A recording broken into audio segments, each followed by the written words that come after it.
దేవునికి మహిమ కలుగును గాక. హల్లెలూయా. మంచిది. పరిశుద్ధ గ్రంథం తెరుద్దాం. సామెతల గ్రంథము 4వ అధ్యాయము 23వ వచనాన్ని నేను చదువుతున్నాను. సామెతల గ్రంథము 4వ అధ్యాయము 23వ వచనం. నీ హృదయములో నుండి జీవధారలు బయలుదేరును, కాబట్టి అన్నిటికంటే ముఖ్యముగా నీ హృదయమును భద్రముగా కాపాడుకొనుము. చిన్న మాట ప్రార్థన చేసుకుందాం. ప్రేమగల మా కన్న తండ్రి యేసయ్యా, నీకు వందనాలు, కృతజ్ఞతాస్తుతులు మా ప్రభువా. ఈ లేఖనాన్ని నీ కృపతో జ్ఞాపకం చేసుకోండి. అలాగనే మమ్మలను నీ అనాది సంకల్పంలో ఈ ఉపదేశం ద్వారా ఎందరితోనూ మాట్లాడాలనుకున్నారో అందరితో కూడా మీరు మాట్లాడినట్లుగా ప్రతి ఒక్కరిని కూడా జ్ఞాపకం చేసుకోండి. మాతో అందరితో నీవే మాట్లాడు నిమిత్తమై ఈ లేఖన కాంతిలో నుంచి లేఖనము చాటును దాచి ఉంచిన సంగతులు ఏమైతే ఉన్నాయో వాటిని నీ కృప ద్వారా బయటకు తెచ్చి నీ పక్షం వహిస్తున్న మీ దాసు నోట ఉంచి మీ దాసుని మీ సిలువ చాటును మరుగుపరిచి మీ దాసుని ముఖాంతరంలోంచి మీరు కనపడుతూ నీవే మాతో అందరితో సూటిగా తేటగా స్పష్టంగా మాట్లాడు నిమిత్తమై మీ దాసు నోట ఆ మాటలు ఉంచమని నీ అనాది సంకల్పంలో నీ ప్రణాళికలో నిర్ణయించినటువంటి ధారాళమైన నీ ఆత్మ నడిపింపు, లేఖన ప్రత్యక్షత, ఆత్మ ప్రత్యక్షత, వాక్శక్తినిచ్చి నీవే నాతో మాట్లాడమని బతిమలాడుతున్నాను. ఉపదేశాన్ని అడ్డగించాలని ప్రయత్నం చేస్తున్నది దుష్టుడు, వాడి దూతలు, చీకటి అంధకార శక్తులు, మరి ఇంచాది అవి ఏవైనా సరే యేసు నామములో వాటి ప్రభావాన్ని బంధిస్తున్నాను. నా చుట్టూరు మా చుట్టూరు ఈ ప్రార్థనలు ఎక్కిస్తున్న బిడ్డల చుట్టూరు మేమున్న ఈ గృహం, ఈ కాలనీ, పట్టణం చుట్టూరు నీ చిత్తంలో ఎక్కిస్తున్న ప్రతి ఒక్కరి చుట్టూ సిలువ రక్తపు కంచె, రక్షణ కంచె, అగ్ని కంచెను వేసి నీ చేతి నీడలు దాచిపెట్టి నీవే అగ్ని ప్రాకారం నీ దేవదూతలు అగ్ని వంటి రథములు సైనిస్తాం నిత్యం కావలిగా ఉంచు. నువ్వు మాతో ఉండమని నీ కనుదృష్టి ముఖకాంతి, తేజమాన వెలుగు, సన్నిధి కాంతి నిత్యం మాపై ప్రకాశింపచ్చు. జ్ఞాపకం చేపడు సమస్తమును సినాయి పర్వతంగా చేసి స్తుతి సింహాసనాసీనుడవై ఉండి నీ బలమైన సన్నిధి, ప్రభావం, తేజో, మహిమ చేత నింపి నీలోంచి ప్రభావం నలుదిక్కులు ప్రబలిల్లేలా చేసి నీ అద్భుత కార్యములు జరిగించమని బతిమలాడుతున్నా. ప్రభువా, నీ పక్షం వహించిన నేను ఎంత బలహీన నీకు బాగా తెలుసు. నీ మీద ఆనుకున్న నీ కృప మీద ఆధారపడ్డాను. నా సమస్త అవిధేయత, అతిక్రమ దోషాలు, పాప దోషాలు, ఆజ్ఞాతిక్రమలు పునః క్షమించమని సిలువ రక్తంతో నన్ను కడిగి పవిత్రపరచు. శుద్ధ జలంతో సమస్త కీడు అపవిత్రతను కొట్టివే పవిత్రపరచు. ఆనంద తైలాభిషేకం నాపై ఇంకను గొప్పగా ఉంచు.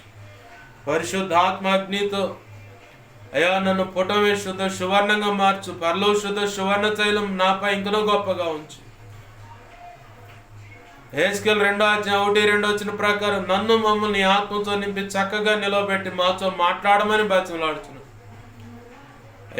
ఇదిగోచ్చండి అపోస్తుల కార్యం 4:27-31, యెషయా 57:16 ప్రకారం, మత్తయి 10:1-7-20 ప్రకారం నీ కృప నాకు దయచు. ఇర్మియా 1:9-10-18 వచ్చిన ప్రకారం నీ కృప నాకు దయచు. సమస్త విషయాల్లో కృపను గురించమని నీవిచ్చిన లేఖనాన్ని బట్టి కృతజ్ఞతాస్తుతులు చెల్లిస్తూ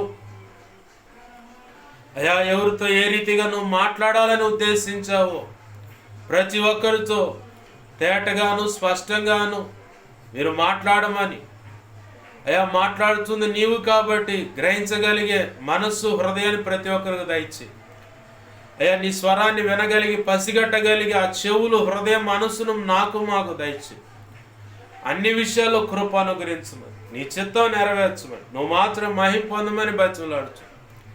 యేసయ్య ఉన్నతనంత శక్తిగల నామమును అడిగి వేడుకొని ప్రార్థించి సమస్తం పొందుకొని ఈ దిన ప్రయాణాల్లో మీరు తోడై ఉన్నందుకు కృతజ్ఞతాస్తుతులు. పరిచర్య అంతా ఘనంగా జరిగించుకొని రావడానికి నీ చిత్తంలో ఉన్న బిడ్డలకు ప్రార్థన చేసి కౌన్సిలింగ్ ఇచ్చి నీ చిత్త ప్రకారం తిరిగి ఇంటికి రావడానికి క్షేమాన్ని ఇచ్చినందుకు దీనికి కారణముగా ప్రభువా నీ బిడ్డలు ప్రార్థించి ఉండగా ప్రార్థించిన ప్రతి ఒక్కరికి రావాల్సిన దీవెనలు అనుగ్రహించి కృపలో బలపరిచి అభిషేకించి నీ సేవలు గొప్పగా వాడుకోమని బతిమలాడుతూ యేసయ్య ఉన్నతనంత శక్తిగల నామమును అడిగి వేడుకొని ప్రార్థించి సమస్తం పొందుకొని నన్ను మమ్మల్ని చేతులకు ఉపదేశాన్ని కూడా నీ చేతులకు అప్పచెప్పుకుంటూ వాతావరణాన్ని, సమాజాన్ని, ప్రాంతాన్ని, ప్రజలను, కరెంట్ని, సమస్తాన్ని మీ స్వాధీనం తీసుకుని సమస్త అల్లరి ఆటంకాలు యేసు నామములో బంధిస్తున్నాను. కనికరించి కార్యములు జరిగించమని యేసయ్య ఉన్నతనంత శక్తిగల నామమున అడిగి వేడుకొని ప్రార్థించి సమస్తం పొందుకొని మహిమపరచుకుంటున్నాం మా తండ్రి. ఆమేన్, ఆమేన్, ఆమేన్.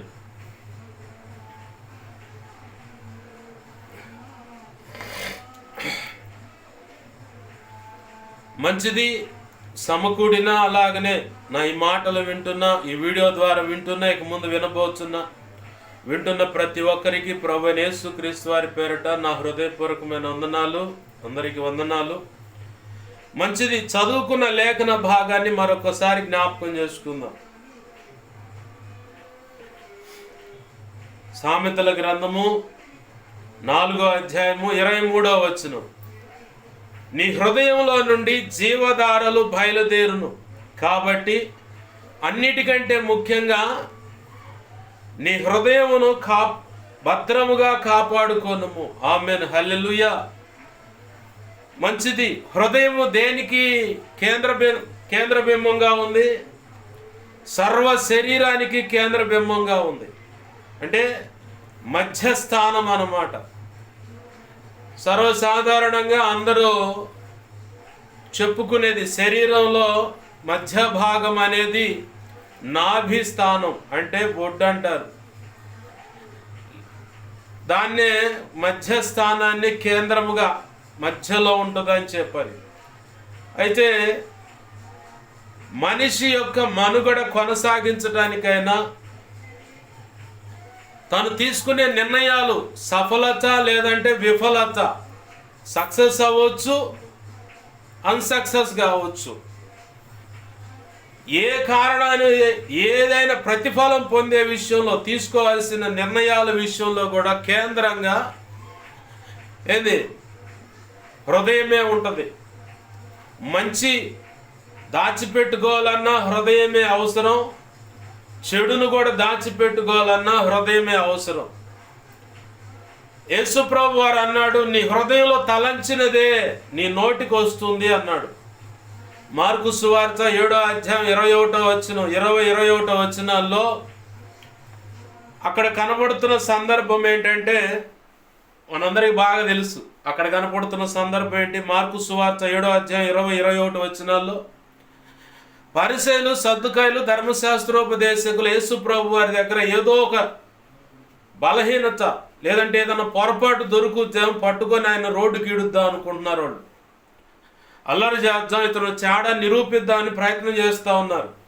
ఈరోజు చాలామంది ఓ ఆడపిల్ల విషయంలో అయినా, ఒక మగపిల్లగాడి విషయంలో అయినా, కుటుంబ విషయంలో అయినా, లేదా ఒక సేవకుడి విషయంలో అయినా సరే ఏ చిన్న పొరపాటు దొరికినా రోడ్డు గీడ్చి గందరగోళం చేసి సాక్ష్యాన్ని పాడు చేసి ఇడు తేడా ఈమె తేడాని ముద్ర వేయడానికి కాసుకొని కూర్చునే ఆ బజారు మనుషులు లేకపోలేదు. జాగ్రత్త.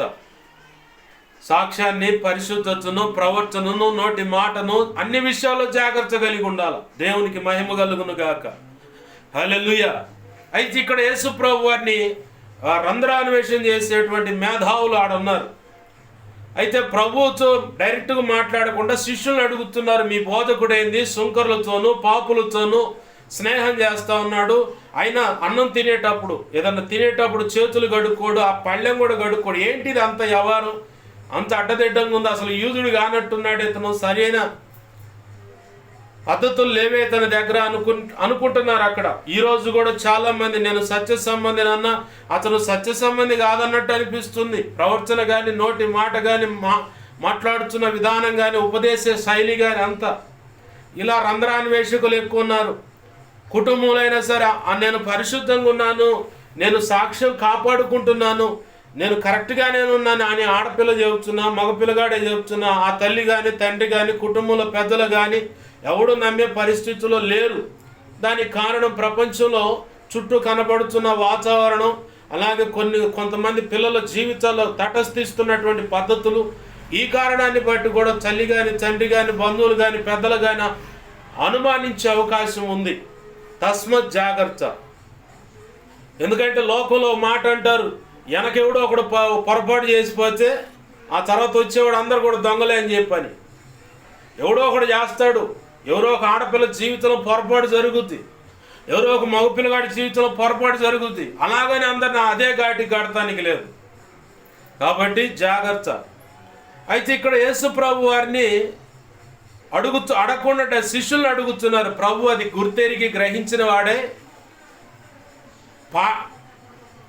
పళ్ళెము వెలుపటను మీరు చూస్తున్నారు, లోపట గడగాలన్నాడు ప్రభు. లోపట అంటే ఏంటి?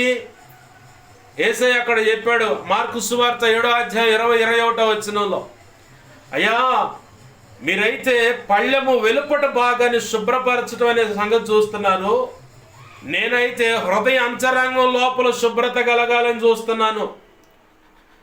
క్రైస్తత్వం అంటే మత మార్పిడి కాదు, వ్యక్తిత్వాలు మార్పిడి, హృదయ అంతరంగ మార్పు చెందటం అనేది క్రైస్తత్వం యొక్క అభిలాష. యేసు ప్రభు వారి యొక్క తీవ్రమైన కోరిక అంటే ఏదైనా ఉందంటే, ఒక మాంత్రికుడు మారుతున్నాడన్నా, ఒక నక్సలైట్ మారుతున్నాడన్నా, ఒక తీవ్రవాది మారుతున్నాడన్నా, ఒక కటిక విగ్రహారాధన చేసేటువంటి మత ఉన్మాదం చేత నింపబడిన వ్యక్తి మారాడన్నా, తాగుబోతు మారాడన్నా, నరహంతకుడు మారాడన్నా, ఒక అధికారి మారాడన్నా, ఒక రాజకీయ నాయకుడు మారాడన్నా, భయంకరమైన వ్యభిచార క్రియలు జరిగేటువంటి ఆ సినీ ఫీల్డ్ నుంచి ఒక వ్యక్తి మారాడన్నా, ఆ పోర్నోగ్రఫీ వీడియోస్ తీసేటువంటి దాంట్లో అలా చేయటానికి ఇంత కాంట్రాక్ట్ అని ఒప్పుకొని మరి ఆ క్రియలకు ఒప్పుకుంటున్న ఆడవాళ్ళైనా మగవాళ్ళైనా మారుతున్నారంటే కారణం ఏదో ఇస్తారని, ఏదో లాభం వస్తుందని కాదు, కానీ ఈ నీచమైన బ్రతుకు నాకు వద్దు అనుకొని వాళ్ళ హృదయాంతరంగాల్లో ప్రభు యొక్క వాక్యము కార్యం జరిగించింది. కాబట్టి పరిశుద్ధాత్మ దేవుడు జోక్యం చేసుకొని ఆ వ్యక్తులను మార్చాడు. కాబట్టి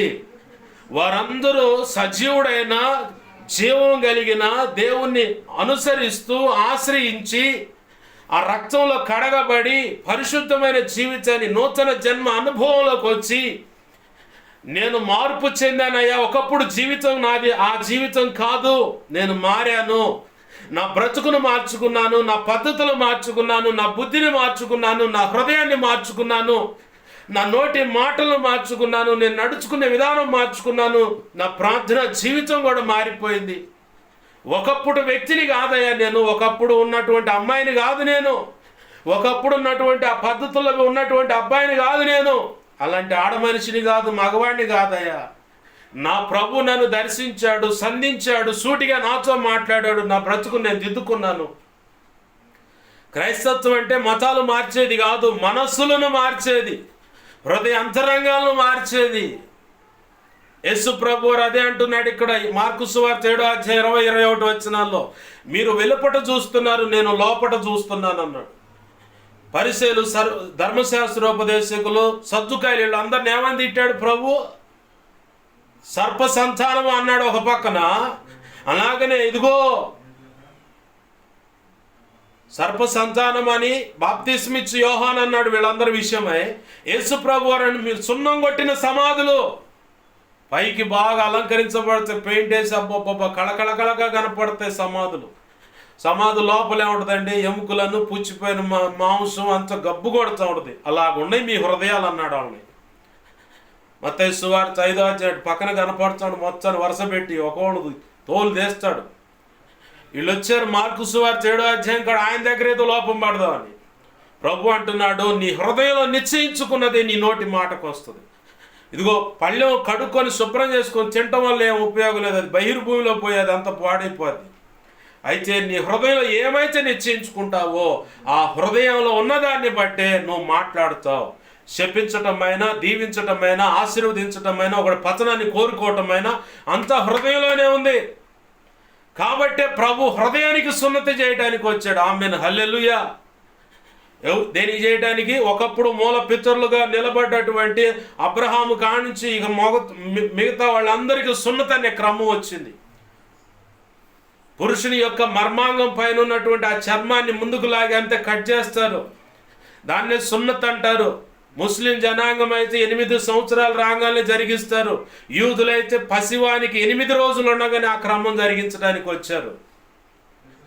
లూకా సువార్తలో కనపడుతుంది, యేసు ప్రభువారిని పసివాడిగా ఉన్నప్పుడు 8 రోజులు పిల్లగాడిగా ఉన్నప్పుడు శుద్ధీకరణ జరిగించడానికి ధర్మశాస్త్రం ప్రకారం శుద్ధీకరణ అనేది జరిగించడానికి వచ్చారు వాళ్ళు.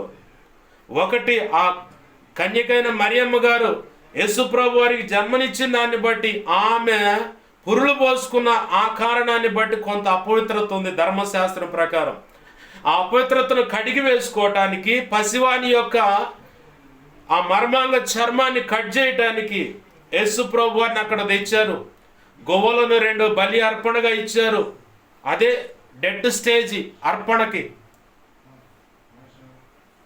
డెడ్ స్టేజ్ అర్పణ ఆయన అర్పించారు. యేసు ప్రభు వారికి కూడా సున్నతి జరిగినట్టే. ధర్మశాస్త్రాన్ని నెరవేర్చడానికి వచ్చానన్నాడు. లేఖనాన్ని ధ్యానించినప్పుడు లోతైన సంగతులు బయటకు వస్తాయి. ధర్మశాస్త్రాన్ని నేను కొట్టివేయడానికి రాలేదు, ధర్మశాస్త్రాన్ని అక్షరాల సంపూర్ణంగా నెరవేర్చడానికి వచ్చానన్నాడు ప్రభు యొక్క నోటి మాట ఇది.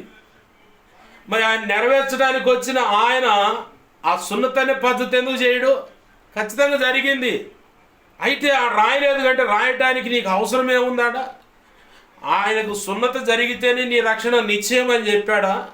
ఆయన రక్తాన్ని ఆశ్రయిస్తేనే నీ రక్షణ నిశ్చయం అని చెప్పాడు. ఆమేన్, హల్లెలూయా. కొన్ని వ్యర్థమైన వాటి మీద లోకంలో అంటారు కదా, కోడిగుడ్డు మీద ఏకలు బీకేవాళ్ళు అని చెప్పని ఇప్పుడు రక్షణ పొంది భ్రష్ట సమాజంలో చాలామంది ఇలాంటి బ్యాచ్ ఉన్నారు. దయచేసి ఎవరు ఇలా ఎందుకు తయారవుతున్నారంటే హృదయంలో అపవాదిగాడు కార్యం చేస్తున్నాడు. లేనిపోయిన పుట్టెడు డౌట్లు పెడుతున్నాడు. ఆ పుట్టెడు డౌట్లతో అనుమానాలతో లేఖనాన్ని అడ్డు తిరిగేసి ఇటు తిరిగేసి ఇటు చేసి ఆ దైవజనుడు ఈ దైవజనుడు అది ఇదని మొత్తం పోయి చివరికి వీడు సత్యంలో యోహాను సువార్త 17వ చెప్పండి, సత్యంలో ప్రతిష్ఠింపబడిన వాడు కాస్త డొంక తిరిగిపోయి పూర్తిగా యెజబెలు యొక్క స్నేహానికి మరిగిపోయి అట్నే వెళ్ళిపోయిన వాళ్ళు చాలా మందిని చూశాను నేను. ప్రభునందు ప్రియమైన దేవుని బిడ్డలారా, గమనించండి. ఇక్కడ మార్కు సువార్త 7:21 గమనిస్తే అక్కడ మాటల్లో హృదయం లోపల నుంచి అంట ఏమేమి ఉన్నాయి చూద్దారా అండి. మార్కు సువార్త 7:21 ఇక్కడ కనపడుతుంది చూడండి. ప్రభు అంటున్నాడు, మనుషుని లోపల నుండి బయలు వెళ్ళున్నది మనుషుని అపవిత్రపరచును. లోపల నుండి అనగా మనుషుల హృదయంలో నుండి దురాలోచనలు, జారత్వం అంటే పెళ్ళైన తర్వాత ఇంకొక ఆమెను కోరుకోవటం, ఇంకొక ఆయన కోరుకోవటం, తర్వాత దొంగతనములు, నరహత్యలు, వ్యభిచారం అంటే పెళ్లి కాకముందే పరపురుషులతో పరస్త్రీతో ఇదొక లెక్క. అలాగనే భార్య ఉంది, ఇంకొక ఆమెను కోరుకోవటం, భర్త ఉంది, ఇంకొకళ్ళు కావాలనుకోవటం. అలాగనే విగ్రహారాధన కూడా ఒక వ్యభిచారమే. రక్షణ పొందిన తర్వాత విగ్రహారాధనకు సంబంధమైన మాంత్రిక విద్యలైన చాతబళ్ళు, ఆంతరాలు ఏ గడ్డన చెప్పును మొత్తం వ్యభిచారం కిందకు వస్తాయి. ఇంకా లోభములు, చెడుతనములు. లోభములు అంటే లోభిరా వీడు అంటారుగా, రూపాయి ఖర్చు కూడా పెట్టడు, పక్కనోడిది కావాలని లోభిరా వీడు, ఇది బతుకులు ఇట్ట అంటారుగా. ఆ లోభములు, చెడుతనములు, ఇక దీనికి చెప్పాల్సిన అర్థమే లేదు. మనలో కనపడే ఏ చెడ్డతనం అని ఇక చెడుతనమే. కృత్రిమములు అంటే మంత్రప్రయోగాలు, శాతబళ్ళు, వాక్కులు అడగటం, సోది అడగటం. ఈ బ్యాచ్ మొత్తం వస్తుంది కృత్రిమముల కిందకి.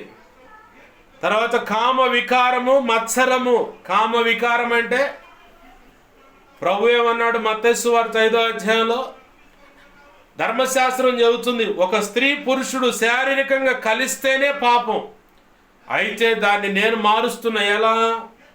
మోహంతో ఆ మనిషిని, ఆడ మనిషినైనా మగవాడినైనా చూస్తే ఆ క్షణంలోనే వ్యభిచారం చేసినట్టే మనస్సులో. ఎక్కడ? మన హృదయంలో వ్యభిచారం చేసినట్టే అన్నాడు. తర్వాత ఏంటిది? మత్సరం అంటే ఏంది?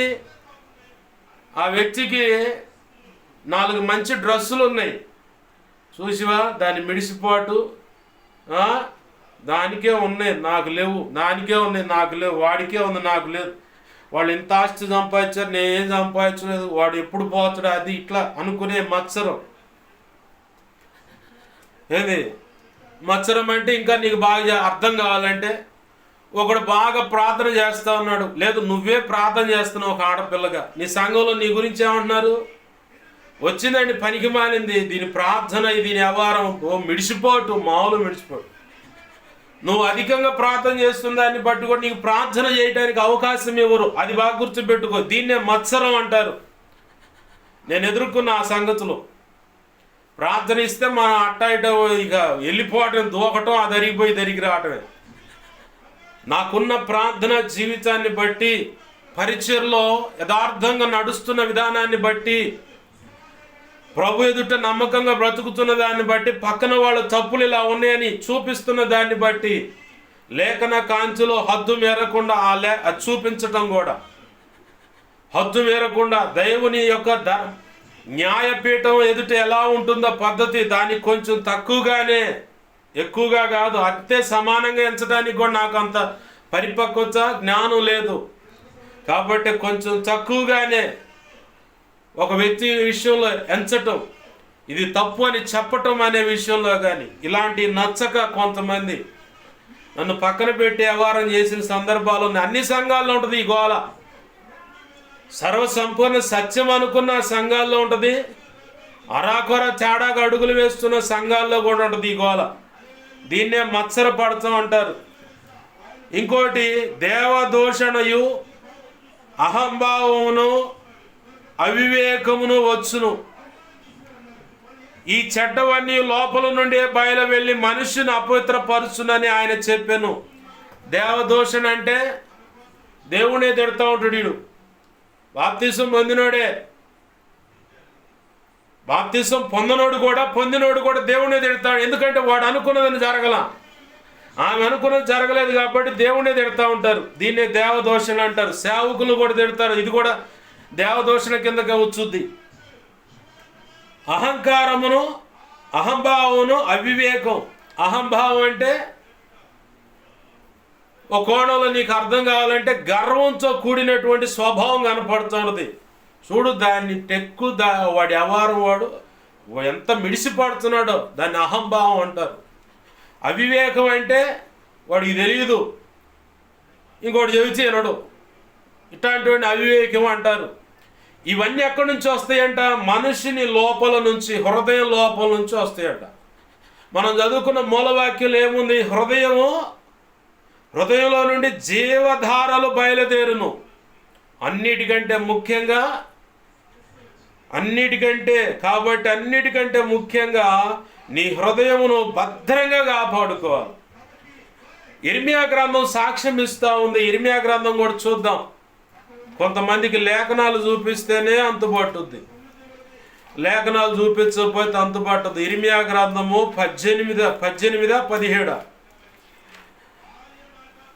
17 అధ్యాయము 10వ వచనం అటు కూడా చూడు.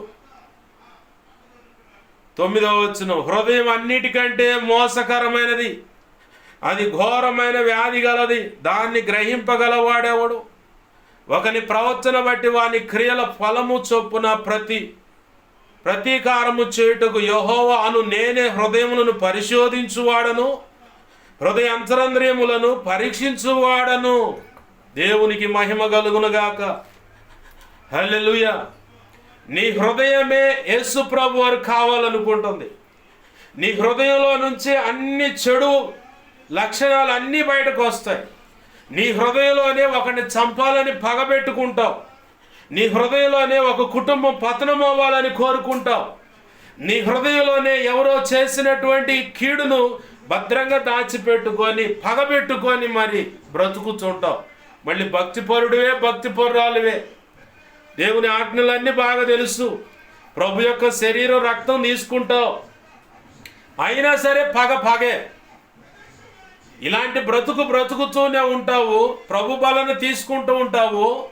మళ్ళీ విగ్రహారాధనే, చేతబళ్ళే, అంతరాలే. సోది చెప్పేవాడి దగ్గర కూర్చొని ఆ చిలక జోసి రకరకాల వ్యవహారాలు అయ్యి అంతే.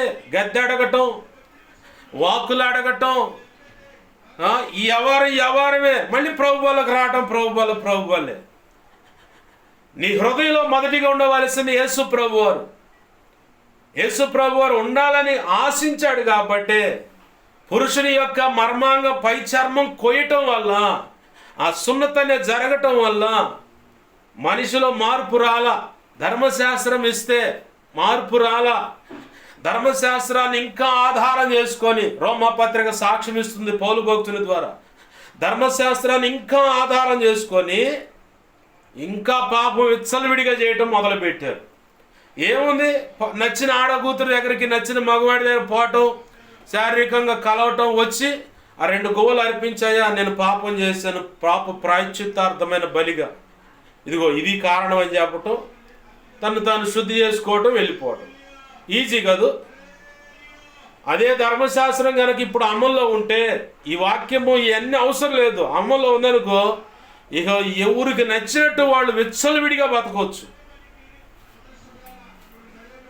ఎవడికి నచ్చినట్టు వాడు విచ్చలవిడిగా బతకవచ్చు.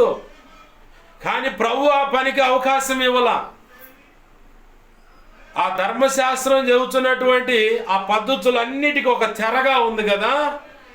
ఆయన మరణానంతరం దేవాలయం యొక్క అడ్డు తెర నడికి చినిగిపోయిందంట. ఆమేన్, హల్లెలూయా. అందరూ ఆశ్చర్యపోయారు. ఎందుకంటే అతి పరిశుద్ధమైన స్థలానికి మధ్యలో చాలా మందపాటి తెర ఉంది. ఎలాంటిది? చాలా మందపాటి తెర ఉంది. ఆ మందపాటి ఆ తెరగుడ్డ చినిగిపోవటం అసాధ్యం. ఎలాంటిది? ఆ తెర చినిగిపోవటం అసాధ్యం. అయినా కానీ యేసు ప్రభువు వారి మరణ అనంతరం దేవాలయం పునాదులు కదలటం అను, భూమి అలా కంపించటం అను, ఆ అడ్డు తెర కాస్త నడికి చినిగిపోయింది. అంటే దేవుని యొక్క దేవుని పిల్లలు వెళ్ళటానికి అవకాశం లేనటువంటి అడ్డు తెరను ప్రభు మరణం ద్వారా దాన్ని 2 భాగాలుగా చించేశాడు. కాబట్టి ఈరోజు మనం పాత నిబంధన, క్రొత్త నిబంధన అని చెప్పని చెప్పుకుంటున్నాం. కాలమాన లెక్కల ప్రకారము క్రీస్తుకు పూర్వం అని, అలాగే క్రీస్తు శకం అని చెప్పని. క్రీస్తుకు పూర్వం అంటే ఆయన పుట్టక ముందు, క్రీస్తు శకం అంటే ఆయన బ్రతికి చనిపోయిన కానుంచి లెక్క కట్టారు కాలాన్ని. ఇలాగా 2 భాగాలకు విభాగింపబడిన పద్ధతి ఒకటి. ఓకే. అయితే ఆయన మరణాన్ని మనం మననం చేస్తూ, మననం అంటే జ్ఞాపకం చేసుకుంటూ, ఆయన శిలువ త్యాగాన్ని గుర్తించిన వారు రక్షణ అనుభవంలోకి వస్తారు. రక్షణ అనుభవంలోకి వచ్చిన ఆ వ్యక్తి మొదటిగా యేసు ప్రభు వారికి మారు మనసు అనే అనుభవంలో హృదయంలో యేసు ప్రభు వారికి స్థానం ఇస్తాడు. రక్షణ పొందటానికి కలిగేటువంటి మారు మనసు అనుభవం ఇది. ఆ తర్వాత 2వ అనుభవం ఉంది, బాప్తిస్మ అనుభవం. బాప్తిస్మ అనుభవం తర్వాత ఈ వ్యక్తిలో మరొక అనుభవం అడుగులు వేయాల. ఏంటయ్యా అనుభవం అంటే, బాప్తిసం పొందంగానే ఇంకొక నెక్స్ట్ అనుభవం ఏంటంటే పరిశుద్ధాత్మ చేత నింపబడటం. అనుదినం ప్రార్థన ఉంటుందండి, విజ్ఞాపన కూడా ఉంటుంది. ఓకే, వాక్యం చదువుకుంటారు లేదా వింటారు.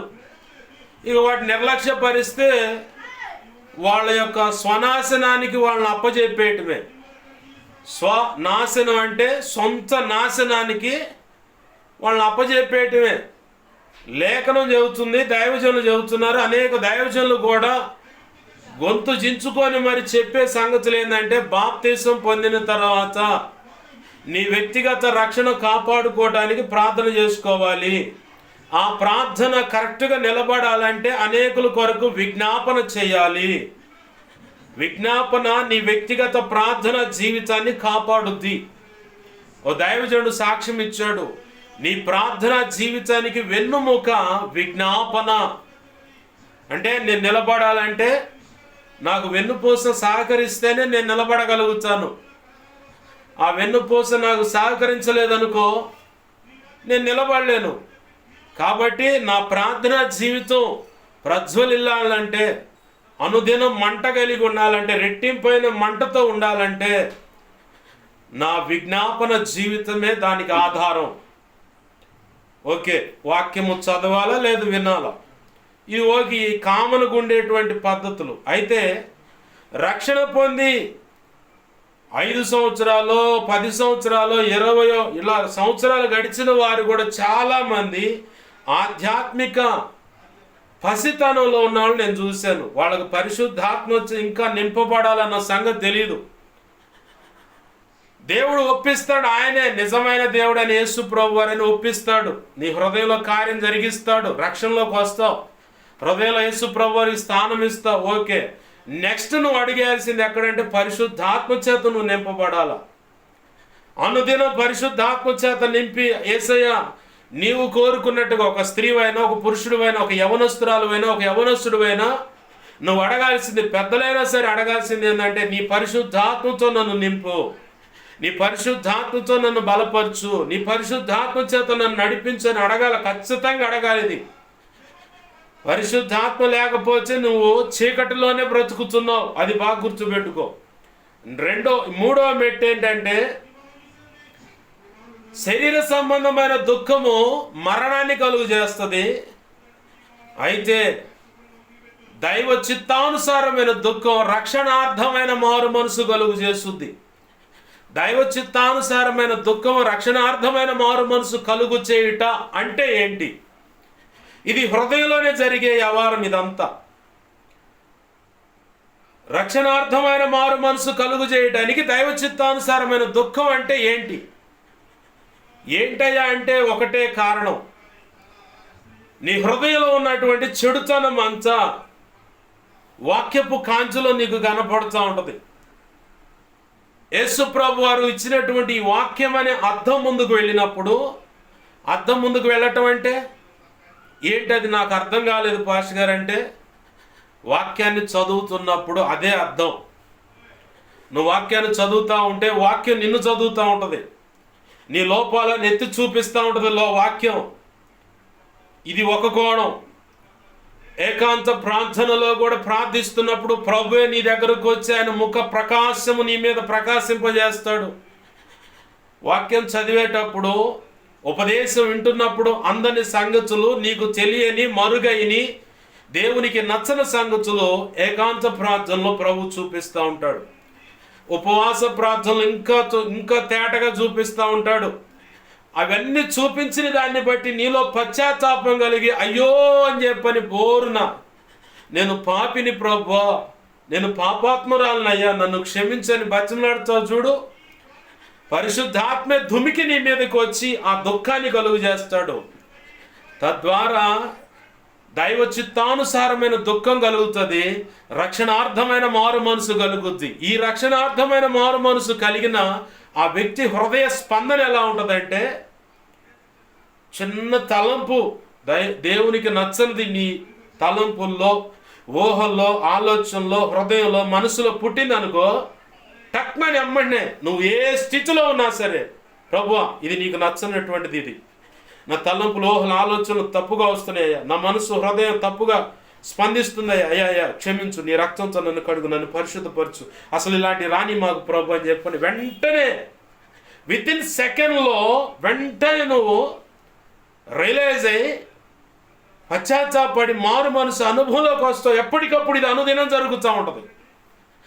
దీన్నే దైవ చిత్తానుసారమైన దుఃఖం అనే అనుభవం కలిగిన వ్యక్తులు కలిగే రక్షణార్థమైన మారు మనసు.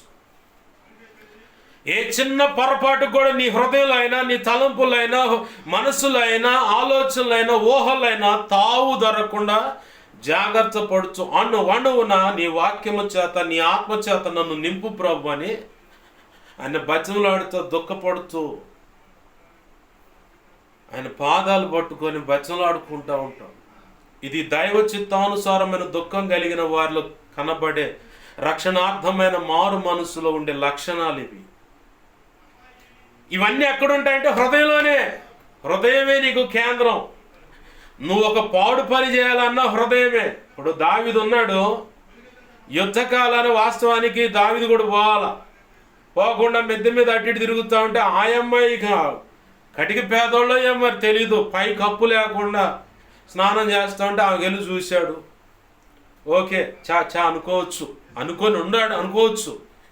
కానీ చూసిన ఆ పిక్చరు పదే పదే పదే పదే తలపోస్తున్నప్పుడు అది ఎక్కడ జరుగుద్ది? తలపోయటం అనేది తలంపులు, ఊహల, ఆలోచనలు ఆ నుంచి డైరెక్ట్గా మనసులోకి, హృదయంలోకి వచ్చేస్తుంది. హృదయంలోకి వచ్చిందంటే ఇక కార్యం జరుగుద్ది. కార్యం జరగటానికి కూడా నువ్వు అనుమతిస్తేనే.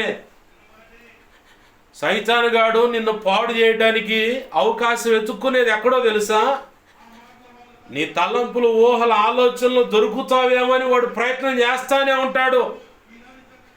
దేవుడు తన ప్రణాళిక చొప్పున నిన్ను ప్రత్యేకంగా కోరుకొని కొంత నూనె పోస్తాడు రహస్యంగా నీ నెత్తి మీద. అది నీకు కనపడదు. ఒకవేళ దర్శనంలో కనపడితే దేవుని స్తోత్రం. ఏంది అయితే దీని యొక్క విలువ మొట్టమొదట దేవునికి తెలుసు, చూసిన నీకు తెలుసు. అర్థమైతే ఏంది లేదనుకో, నెక్స్ట్ ఎవరికి తెలుసు అంటే సైతాన్ గాడికే తెలుసు. నీ తల్లికి అర్థం కాదు, నీ తండ్రికి అర్థం కాదు, నిన్ను పెంచుతున్నటువంటి వాక్యము చేత పెంచి పోషిస్తున్నటువంటి దైవజనుడికి, దైవజనురాలకు అర్థం కాదు. నీతో పాటు పక్కనున్నటువంటి ప్రభు వల్ల చేసేటువంటి ఆ విశ్వాసులకో లేదా సంఘ పెద్దలకో పరిచారకులు అంతుపట్టదు, అర్థం కాదు. నీ మాట అంతా భిన్నంగా ఉంటుంది, నీ ప్రవర్తన అంతా భిన్నంగా ఉంటుంది. నువ్వు నడుచుకుంటున్న విధానం వారికి అర్థం కాకుండా ఇదేదో కొత్తగా ఉంటుందని చెప్పి అనుకుంటారు. మాట కూడా తోలుతారు, జారుతారు. అయినా నొచ్చుకోవాల్సిన పని లేదు, గాయపడాల్సిన పని లేదు. ఎందుకంటే వారికి నువ్వు అర్థం కాల. కారణం ప్రభు నిన్ను ప్రత్యేకంగా ఏర్పాటు చేసుకోవటం, అలాగనే నీ మీద నూనె పోయటాన్ని బట్టి రహస్యంగా ఒక భక్తుడు అభిషేకించబడాలి. మొదటిగా భక్తురాలైనా భక్తుడైనా అది దర్శనంలో నీకు కనపడుతుంది, కళలో నీకు కనపడుతుంది. దేవుడే వచ్చి నూనె నీ మీద పోయటం ఖచ్చితంగా ప్రతి ఒక్క వ్యక్తికి అది ఆ అనుభవం తర్వాతే సంఘం ఎదుట నూనె నెత్తి మీద పోయబడి హస్త నిక్షేపణ గావించబడటం. ఆ అనుభవం కనపడకుండా ఏది జరిగినా కానీ నువ్వు ఇంకా అభిషేకించబడలేదు రహస్యంగా. నేనైతే అభిషేకం పొందాను, నేను నాకుంది ఆ గ్రహింపు ఉంది. ఆ గ్రహింపు నాకుంది. ఎలా అంటే ఆరాధన జరుగుతూ ఉంది, మోకాళ్ళ మీద ఉన్న ఆదివారం అది దర్శనం చూస్తాను, సౌండ్ సిస్టమ్ ముందే కూర్చొని. ఇదే కాలనీ, ఆ 3వ లైన్లో ఇంతకుముందు మందిరం ఉండేది. దర్శనంలో నేను చూస్తాను, నా ముందు 4 ఉన్నారు. ఓ పెద్ద ఆయన ఆ మట్టి మూత ఉంటుందిగా, మూగిటి అంటారు, దాని నిండా నూనె పోసుకొని తల ఒక్కొక్కరు ఆ 4 మీద పోసి, నేను 5వ వాడిని చివరిలో ఉన్నా. నేను అనుకుంటానే ఉన్నా ఈయన మొత్తం తెచ్చి నా మీదే పోతుందని. అట్టనే మొత్తం మూగిటి తీసుకొచ్చి నిండుగా మొత్తం ఉన్నది మొత్తం నూనె మొత్తం నా నెత్తి మీద పోసిపోయాడు. చాన్నాళ్ళు దన్నుకున్న ఆ కళ దర్శనం అర్థం కాక ఒకరోజు దేవుడే చెప్పాడు, నేను నిన్ను రహస్యంగా ఎప్పుడో అభిషేకించానని. దేవునికి మహిమ కలుగును గాక. వేరొక సహోదరుడికి చెప్పాను, ఇదయ్యా ఇలా వచ్చిందంటే దేవుడు నిన్ను అభిషేకించాడు అబ్బాయి అన్నాడు. రహస్యంగా అభిషేకించాడు, దర్శనం యొక్క అర్థం అని చెప్పని సంతమాగులూరులో సేవ చేస్తూ ఉన్నాడు తండ్రి సన్నిధిలో జాషువా అనే సహోదరుడు. అప్పుడు ఆయన నాతో పాటు పరిచారకుడే దైవజనుడి దగ్గర ఇలా వచ్చిందని చెప్పంటే ఆయన అన్నాడు, దేవుడు నిన్ను రహస్యంగా ఎప్పుడు అభిషేకించాడు అని చెప్పని. అభిషేకించిన తర్వాత నీ తలంపులు, ఊహలు, ఆలోచనలు, నోటి మాటలు, ప్రవర్తనలు నువ్వు చూసే విధానం అంత డిఫరెంట్గా ఉంటుంది. నువ్వెవరికి నచ్చవు. ఇక అందరూ వ్యతిరేకిస్తూ ఉంటారు, అందరూ తిడతా ఉంటారు, శపిస్తూ ఉంటారు, దూషిస్తూ ఉంటారు, ఇక నానా నీచమైన రీతిగా వ్యవహరిస్తూ ఉంటారు. అది సహజంగా వారిలో ఉన్న లక్షణం కాదు. అపవాది వారిని వాడుకుంటూ వాడికి సంబంధించిన దూతలు కొన్ని వారిని ప్రేరేపిస్తూ అలా జరిగిస్తూ ఉంటాయి. వారి వెనకాలండి పనిచేస్తున్న ఆ అదృశ్యమైనటువంటి అపవాది దూతలను, అపవాదిని గమనించాలను. ఇక నీకు బ్యాటిల్ ఏమైతుందో, ఫైటింగ్ ఏదైతే ఉందో, యుద్ధం ఏదైతే ఉందో, ఈ లోక సంబంధమైన వ్యక్తులతో కాదు, రహస్యంగా పోరాడుతున్న నీ నెత్తి మీద ఉన్నటువంటి ఆ నూనెను బట్టి, దేవుడు నిన్ను ప్రత్యేకంగా ఏర్పాటు చేసుకున్న దాన్ని బట్టి వాడు నీ ఆధ్యాత్మిక పరిపక్వతకు తగినట్టుగా వాడి దగ్గర ఉన్న కేటగిరీస్ సంబంధించిన దూతలు ఉంటారు. ఇప్పుడు నీకు ఇంకా అర్థం కావాలంటే హోంగార్డ్ ఉన్నాడు, అతని అధికారం కొంతే. కానిస్టేబుల్ ఉన్నాడు, అతని అధికారం కొంతే. స్టేషన్ కానిస్టేబుల్ ఉంటాడు, అతని అధికారం కొంతే. రైటర్ ఉంటాడు, అతని అధికారం కొంతే. ఏఎస్ఐ ఉంటాడు, ఎస్ఐ ఉంటాడు, సిఐ ఉంటాడు, డిఎస్పి ఉంటాడు, ఏఎస్పి ఉంటాడు, ఎస్పి ఉంటాడు, ఇలా ఐజీ, ఏఐజీ, ఇలా రకరకాలుగా. చివరికి ఫైనల్గా పోలీస్ ఆఫ్ జనరల్ ఉంటాడు. అందరి మీద, రాష్ట్రం మొత్తం మీద అధికారి అతను. ఇలాగ రాష్ట్రం మొత్తం మీద అధికారి మనం అర్థం కావాలంటే అపవాదిగాని పెట్టుకోవచ్చు. ఈ మధ్యలో ఉన్న వాళ్ళ కేటగిరీ దోతలకు వాళ్ళ ప్రభావం తగ్గట్టుగా నిన్ను ఏదో ఒక రకంగా ప్రార్థన చేయనీయకుండా, వాక్యం చదవనీయకుండా, విజ్ఞాపన చేయనీయకుండా, నీ హృదయంలో ఎలాగైనా జ్వరపడాలని ప్రయత్నాలు చేస్తూనే ఉంటారు. అది ఎక్కడ జరుగుతుందంటే తలంపులు, ఊహలు, ఆలోచనలే వాటికి కేంద్రం. నీ హృదయంలోకి డైరెక్ట్గా రావాలంటే అవకాశం దొరకదు. కాబట్టి నీ తలంపులు, ఊహలు, ఆలోచనలు డిస్టర్బ్ చేస్తే చాలు, నీకు నువ్వుగా దేవునికి వ్యతిరేకంగా సణిగేలాగా కొన్ని పరిస్థితులు, చుట్టూ ఉన్న వ్యక్తులను వాడుకొని జరిగిస్తే చాలు, నువ్వు బిళ్ళబీటుగా పడిపోయే అవకాశం ఉంది. లేదా వాళ్ళని బిళ్ళబీటుగా పడగొట్టి, ఎవరిని, తల్లినో తండ్రినో, చుట్టూ ఉన్న బంధువులు, అక్క చెల్లి, తమ్ముళ్ళు, ఇల్లు కాదు, వాళ్ళ వెనకాలండి రహస్యంగా పనిచేస్తున్న వారిని బిళ్ళబీటుగా పడగొట్టి నీ కాలు కింద రోమ 16:20 ప్రకారం శీఘ్రముగా సమాధానకర్తయగు దేవుడే సాతాను మీ కాళ్ళ కింద చితకదొక్కించునన్నట్లుగా వాడి దోతలను, సైతానిగాడిని కూడా చితకదొక్కి మరి పారదోలుతావు. ఆమేన్, హల్లెలూయా. బంధిస్తావు కూడా నువ్వు. ఎప్పుడంటే నీ హృదయాన్ని జాగ్రత్త చేసుకున్నప్పుడు, అపవాదికి అవకాశం ఇవ్వకుండా జాగ్రత్త పడ్డప్పుడు. దావీదు ఏం చేశాడు? చూశాడు. ఎప్పుడు?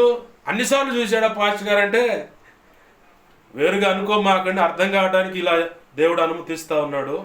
ఒకసారి చూశాడు, తన తలంపులు, ఊహల, ఆలోచనలో అనేక సార్లు దాన్ని, ఆ పిక్చర్ను మననం చేస్తా, తలపోస్తా డైరెక్ట్గా హృదయంలోకి అపవాదికి అవకాశం ఇచ్చాడు. ఏంటది అవకాశం? ఆమెను ఎలాగైనా సొంతం చేసుకోవాలి. సొంతం చేసుకునే దానికంటే ముందుగా ఆమెతో శారీరకంగా కలవాలని కోరిక పుట్టుకొచ్చింది. అది హృదయంలో జరిగిన పని. ఏమైన తర్వాత మనుషులను పంపించాడు, ఆమెతో మాట్లాడుకున్నాడు, ఆమెను తెచ్చుకున్నాడు. కావాలనుకున్నప్పుడల్లా ఇక ఆమె రాజుగారు కాబట్టి తప్పదు, తన భర్త ఆయన సైన్యంలోనే ఉన్నాడు కాబట్టి తప్పదు, కాదంటే భర్తను ఏమను మొత్తాన్ని చంపేసే అవకాశం ఉంది. ఆ భీతిని బట్టి, భయాన్ని బట్టి ఒకవేళ ఆమె సహకరించిందేమో. ఏది ఏమైనా అక్కడ పాపం చేయాలని కోరిక పడతానికి కారణం ఏమైంది? మూలం ఏంటి? హృదయమే. అపవాదికి అవకాశం దొరకటానికి మూలం ఏంటి? తలంపులు, ఊహల, ఆలోచనలే. ఇవే మూలం. ఇక్కడ పుట్టింది కాస్త డైరెక్ట్గా హృదయంలోకి వచ్చి కార్యం చేస్తుంది. అది పాపానికైనా, శరీర కోరికలు నెరవేర్చుకోవటానికైనా. అహాబు ఉన్నాడు, పక్కనున్న నాబోతు వాని యొక్క పొలం మీద దిగులు పెట్టుకుని పడుకున్నాడు, మూచి ముడుచుకొని పడుకున్నాడు. యెజబెలమ్మ ఏం చేసిందే? శాతగానోడాలో ఏమి జాతకం మూతి ముడుచుకొని పడుకునేది, చూడు నేను చేస్తానని చెప్పని వెళ్ళింది. ఏడ పుట్టింది ఆ వ్యవహారం అంతా? హృదయంలోనే పోయింది. ఇద్దరు తప్పుడు సాక్షులు నిలబెట్టింది, లేపేసింది. కానీ దేవాది దేవుడు చూశాడు. ఆమేన్, హల్లెలూయా. ఇర్మియా గ్రంథం 17:10 ఏముంది? హృదయ అంతరంద్రియములను పరిశీలించువాడు యెహోవా అని ఆయన చూశాడు. ఈ వ్యవహారాలన్నీ చూసిన దావీదు అంటున్నాడు 139వ కీర్తన 23-24 వచనాల్లో, దేవా నన్ను పరిశీలించుము, పరిశోధించుము, నీకు ఆయాసకరమైన మార్గం నా యందు ఉన్నదేమో తెలుసుకో, అది నాకు తెలియపరచు. అలాగే అవన్నీ తీసేసి నీ నిత్యానుసారమైన మార్గంలో నన్ను నడిపించయ్యా. నా హృదయం మీద నేను ఓవర్ కాన్ఫిడెన్స్ పెట్టుకున్నాను, ఏం పర్ఫెక్ట్, నా హృదయం అంత తేలిగ్గా కదిలిపోదని. కానీ ఇగో ఈ చిన్న వ్యవహారంలో నా పని అయిపోయింది. నేను ఎంత బలహీనుడనో, ఒకవేళ నువ్వు అనుకోవచ్చు నేను ఎంత బలహీనురాలను, నేను ఎంత బలహీనుడు, నాకు అర్థమైపోయింది. నా ప్రభు కృప మీద ఆధారపడాలి. నా జ్ఞానమైన, నా తెలివితేటలైన, నా చదువైన దేనికి పనికిరాదని యేసే ముందు అర్థమైంది. నాకు అర్థమైంది కాబట్టే అయ్యా నా హృదయాన్ని నువ్వే భద్రంగా కాపాడాలి ప్రభు అని చెప్పని బచ్చలు ఆడుకుంటున్నావు. దేవునికి మహిమ కలుగును గాక, హల్లెలూయా. బాగా గమనించండి, హృదయమే అన్నిటికీ ప్రమాదకరమైంది, ఘోరమైంది. అలాగే నువ్వు అవకాశం ఇస్తే ఆ హృదయమే దేవాలయమై ఉంది. ఆమేన్, హల్లెలూయా. బాగా గుర్తుపెట్టుకోండి, ఇక్కడ సొలొమోను విగ్రహారాధన వైపు తిరగటానికి మూలం ఏంటి చెప్పండి? నా మాటలు వింటున్న ఎవరైనా సరే ఆ సందర్భం చదివి ఉన్నట్లయితే చెప్పాల. సొలొమోను విగ్రహారాధన వైపుకు తిరగటానికి మూలం ఏంటి? వాస్తవికంగా మూలం అయితే అన్య స్త్రీలు, దానికంటే ఇంకా ముఖ్యమైనది మూలం ఏంటంటే హృదయమే. ఎందుకు హృదయం అని చెబుతున్నారు పాష గారు? అన్య స్త్రీలను బట్టి కదా అతను మళ్ళింది అనుకోవచ్చు. ఓకే, అన్య స్త్రీలను బట్టి మళ్ళాడు.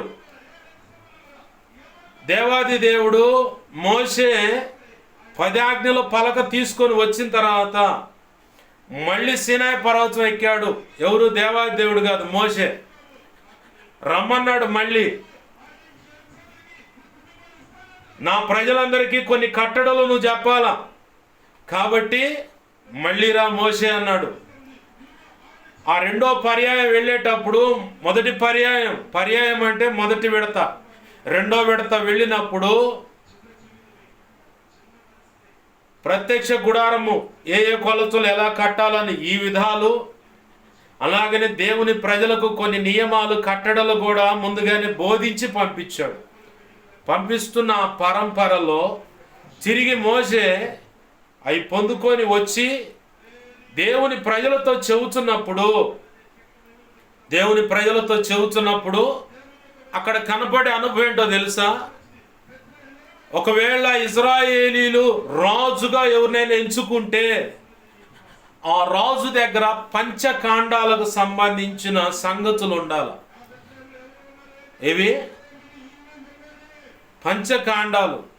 లేదంటే అప్పుడు వీళ్ళందరికీ తెలియదు కదా, ఆది కాండం అనేది తెలియదు కదా అనుకోవచ్చు. కానీ నిర్గమ, ఆ తర్వాత ఏమున్నాయి, నువ్వే చెప్పంటావా?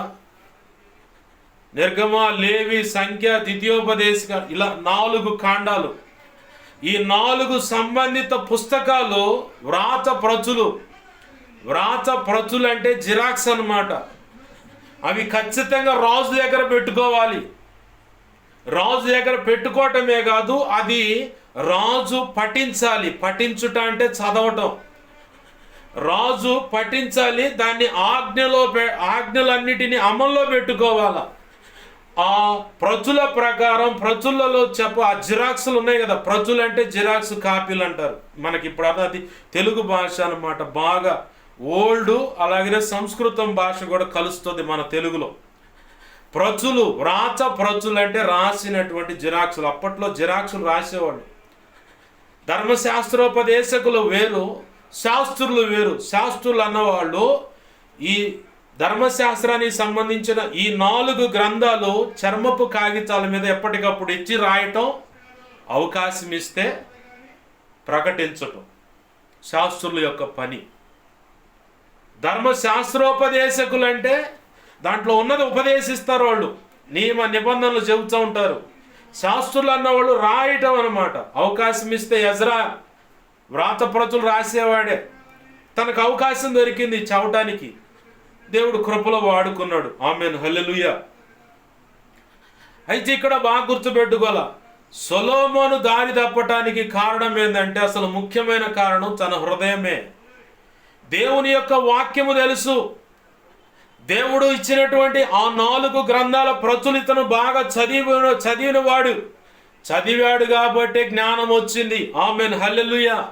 ఇదే సామెతల గ్రంథం 2వ అధ్యాయం ఇటు పక్కన చూస్తే కనపడుతుంది. అక్కడ దేవుని యొక్క వాక్యాన్ని చదవటం, లేదా 1వ అధ్యాయం 2 నుంచి 7 వచనాలు చూసినా, 2వ అధ్యాయం 5, 6, 7 వచనాలు చూసినా, జ్ఞానమంతా సంపాదించడానికి కారణం మూలాలు ఏంటంటే వాక్యమే. కాబట్టి యవన బిడ్డలకైనా యవనస్తురాళ్ళకైనా చదువుకునే చిన్ననాటి నుంచైనా సామెతల గ్రంథము, ప్రసంగి గ్రంథము, కీర్తన గ్రంథం ఎక్కువ చదివించాల. కీర్తనలు ఎందుకంటే ప్రార్థన నేర్చుకుంటారు, సామెతలు ఎందుకంటే ఎవరితో ఎలా ఉండాలనేది జ్ఞానాన్ని పెంపొందించుకుంటారు. ప్రసంగి దేనికంటే ఎంత పాటుపడ్డ అంత వ్యర్థమే కాబట్టి జాగ్రత్తగా బ్రతకడానికి మూలాలుగా ఉంటాయి. అది కారణం. ఖచ్చితంగా చదివించాలి ఇవి. సొలొమోను 4 గ్రంథాలు అనుకుందాం మనకు అర్థం కావడానికి. ఒక డౌట్ అనమాట, 5 గ్రంథాలు ఎప్పుడు తెలుసు అని. లేదు 4 అన్న 5 లేకుండా 4 అడి చదువుతున్నాను. ఇట్ట కూడా అడ్డదిడ్డంగా తిరిగే వ్యవహారాలు కలిగిన వాళ్ళు చాలామంది ఈరోజు మేము దేవుని బిడ్డలము సేవకులు అని వచ్చారు. వాళ్ళ విధేయతకు వాళ్ళని అప్పచెప్పేట చేయగలిగేదే లేదు. ఇక్కడ లేఖనాన్ని చదవటం వల్ల జ్ఞానం వస్తుంది. అలాగని దేవుని యందు వినయ భయభక్తులు కలిగి ఉండటం వల్ల జ్ఞానము, తెలివితేటలు, వివేకం కూడా వచ్చుద్ది. వివేకం దేనికి ఉపయోగపడుద్ది పాస్ గారు అనొచ్చు. వివేకం దేనికి ఉపయోగపడుతుందో తెలుసా? ఎప్పుడు ఎక్కడ ఎంత వాటికి మాట్లాడాలి, ఆ మాట్లాడేది కూడా ఎంత మాట్లాడాలి. ఇక్కడ ఇలా మాట్లాడితే అవతల వ్యక్తి ఎంత నొప్పించబడతాడో, ఇక్కడ ఇలా మాట్లాడితే లేదా కుటుంబ సభ్యుల విషయంలో అయినా, కుటుంబం విషయంలో అయినా, తల్లి అయినా, తండ్రి అయినా, కొడుకైనా, కూతురైనా, అల్లుడైనా, కోడలైనా, ఎవరి విషయంలో ఏదైనా మాట్లాడితే, దైవజనుడైనా, తోటి విశ్వాసి విషయంలో ఏదైనా ఒక సంగతి పలానా వ్యక్తితో మాట్లాడాలనుకున్నప్పుడు ఈ మాట మాట్లాడటం వల్ల నాకు వచ్చే నష్టం ఎంత, అవతల ఆ వ్యక్తులకు కలిగే నష్టం ఎంత, కుటుంబం పరువు పోయేది ఎంత, ఇలాంటి ప్రతిదీ ఆలోచిస్తాం. ప్రతిదీ ఆలోచించి మితముగానే మాట్లాడుతావు. మితం అంటే కొంచెమే మాట్లాడుతావు. అది కూడా హద్దులు పెట్టుకొని మాట్లాడుతావు.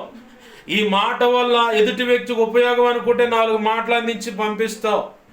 ఒక వ్యక్తి గురించి మాట్లాడాలనుకున్నప్పుడు కట్టా కొట్టా తెచ్చా పెట్టా అవతల వ్యక్తికైనా, కుటుంబానికైనా, తల్లికైనా, తండ్రికైనా, అన్నకైనా, చెల్లికైనా, కోడలకైనా, అత్తగా, మామకైనా, అల్లుడికైనా, ఎవరికైనా ఏ నష్టం లేకుండా అన్ని ప్రయోజనకరంగా ఉండేలాగానే మాట్లాడుతాం. మొట్టమొదటి వివేకం ఉన్న వాడికి ఉండే కనపడే లక్షణాలు ఇవి. మాట్లాడ్డా మనిషి మౌనంగా ఉంటాడు, అంతా కనిపెడుతూ ఉంటాడు. జ్ఞానము గలవాడికి, వివేకం గలవాడికి ఉండే లక్షణాలు ఇవి. మౌనంగానే ఉంటాడు, ఎక్కువ శాతం మాట్లాడడం. మౌనంగానే ఉంటూనే కనిపెడుతూ ఉంటాడు, ప్రతిదీ కనిపెడుతూ ఉంటాడు, అబ్జర్వేషన్ చేస్తూ ఉంటాడు. ఎవరి వల్ల ఎంత నష్టం జరుగుతుంది సంఘంలో, ఎవరి వల్ల ఎంత నష్టం జరుగుతుంది కుటుంబంలో, ఎవరి వల్ల ఇదిగో ఈ మాట మాట్లాడటం వల్ల ఇంత నష్టం ఉందని ఆ వ్యక్తికి టక్మని అమ్మటి అందుద్ది. వెంటనే ఆ వ్యక్తి అవకాశం ఉంటే జోకి ఈ వ్యక్తులు వింటారు అనుకుంటే నువ్వు ఇలా మాట్లాడటం కరెక్ట్ కాదని ఖండిస్తాడు.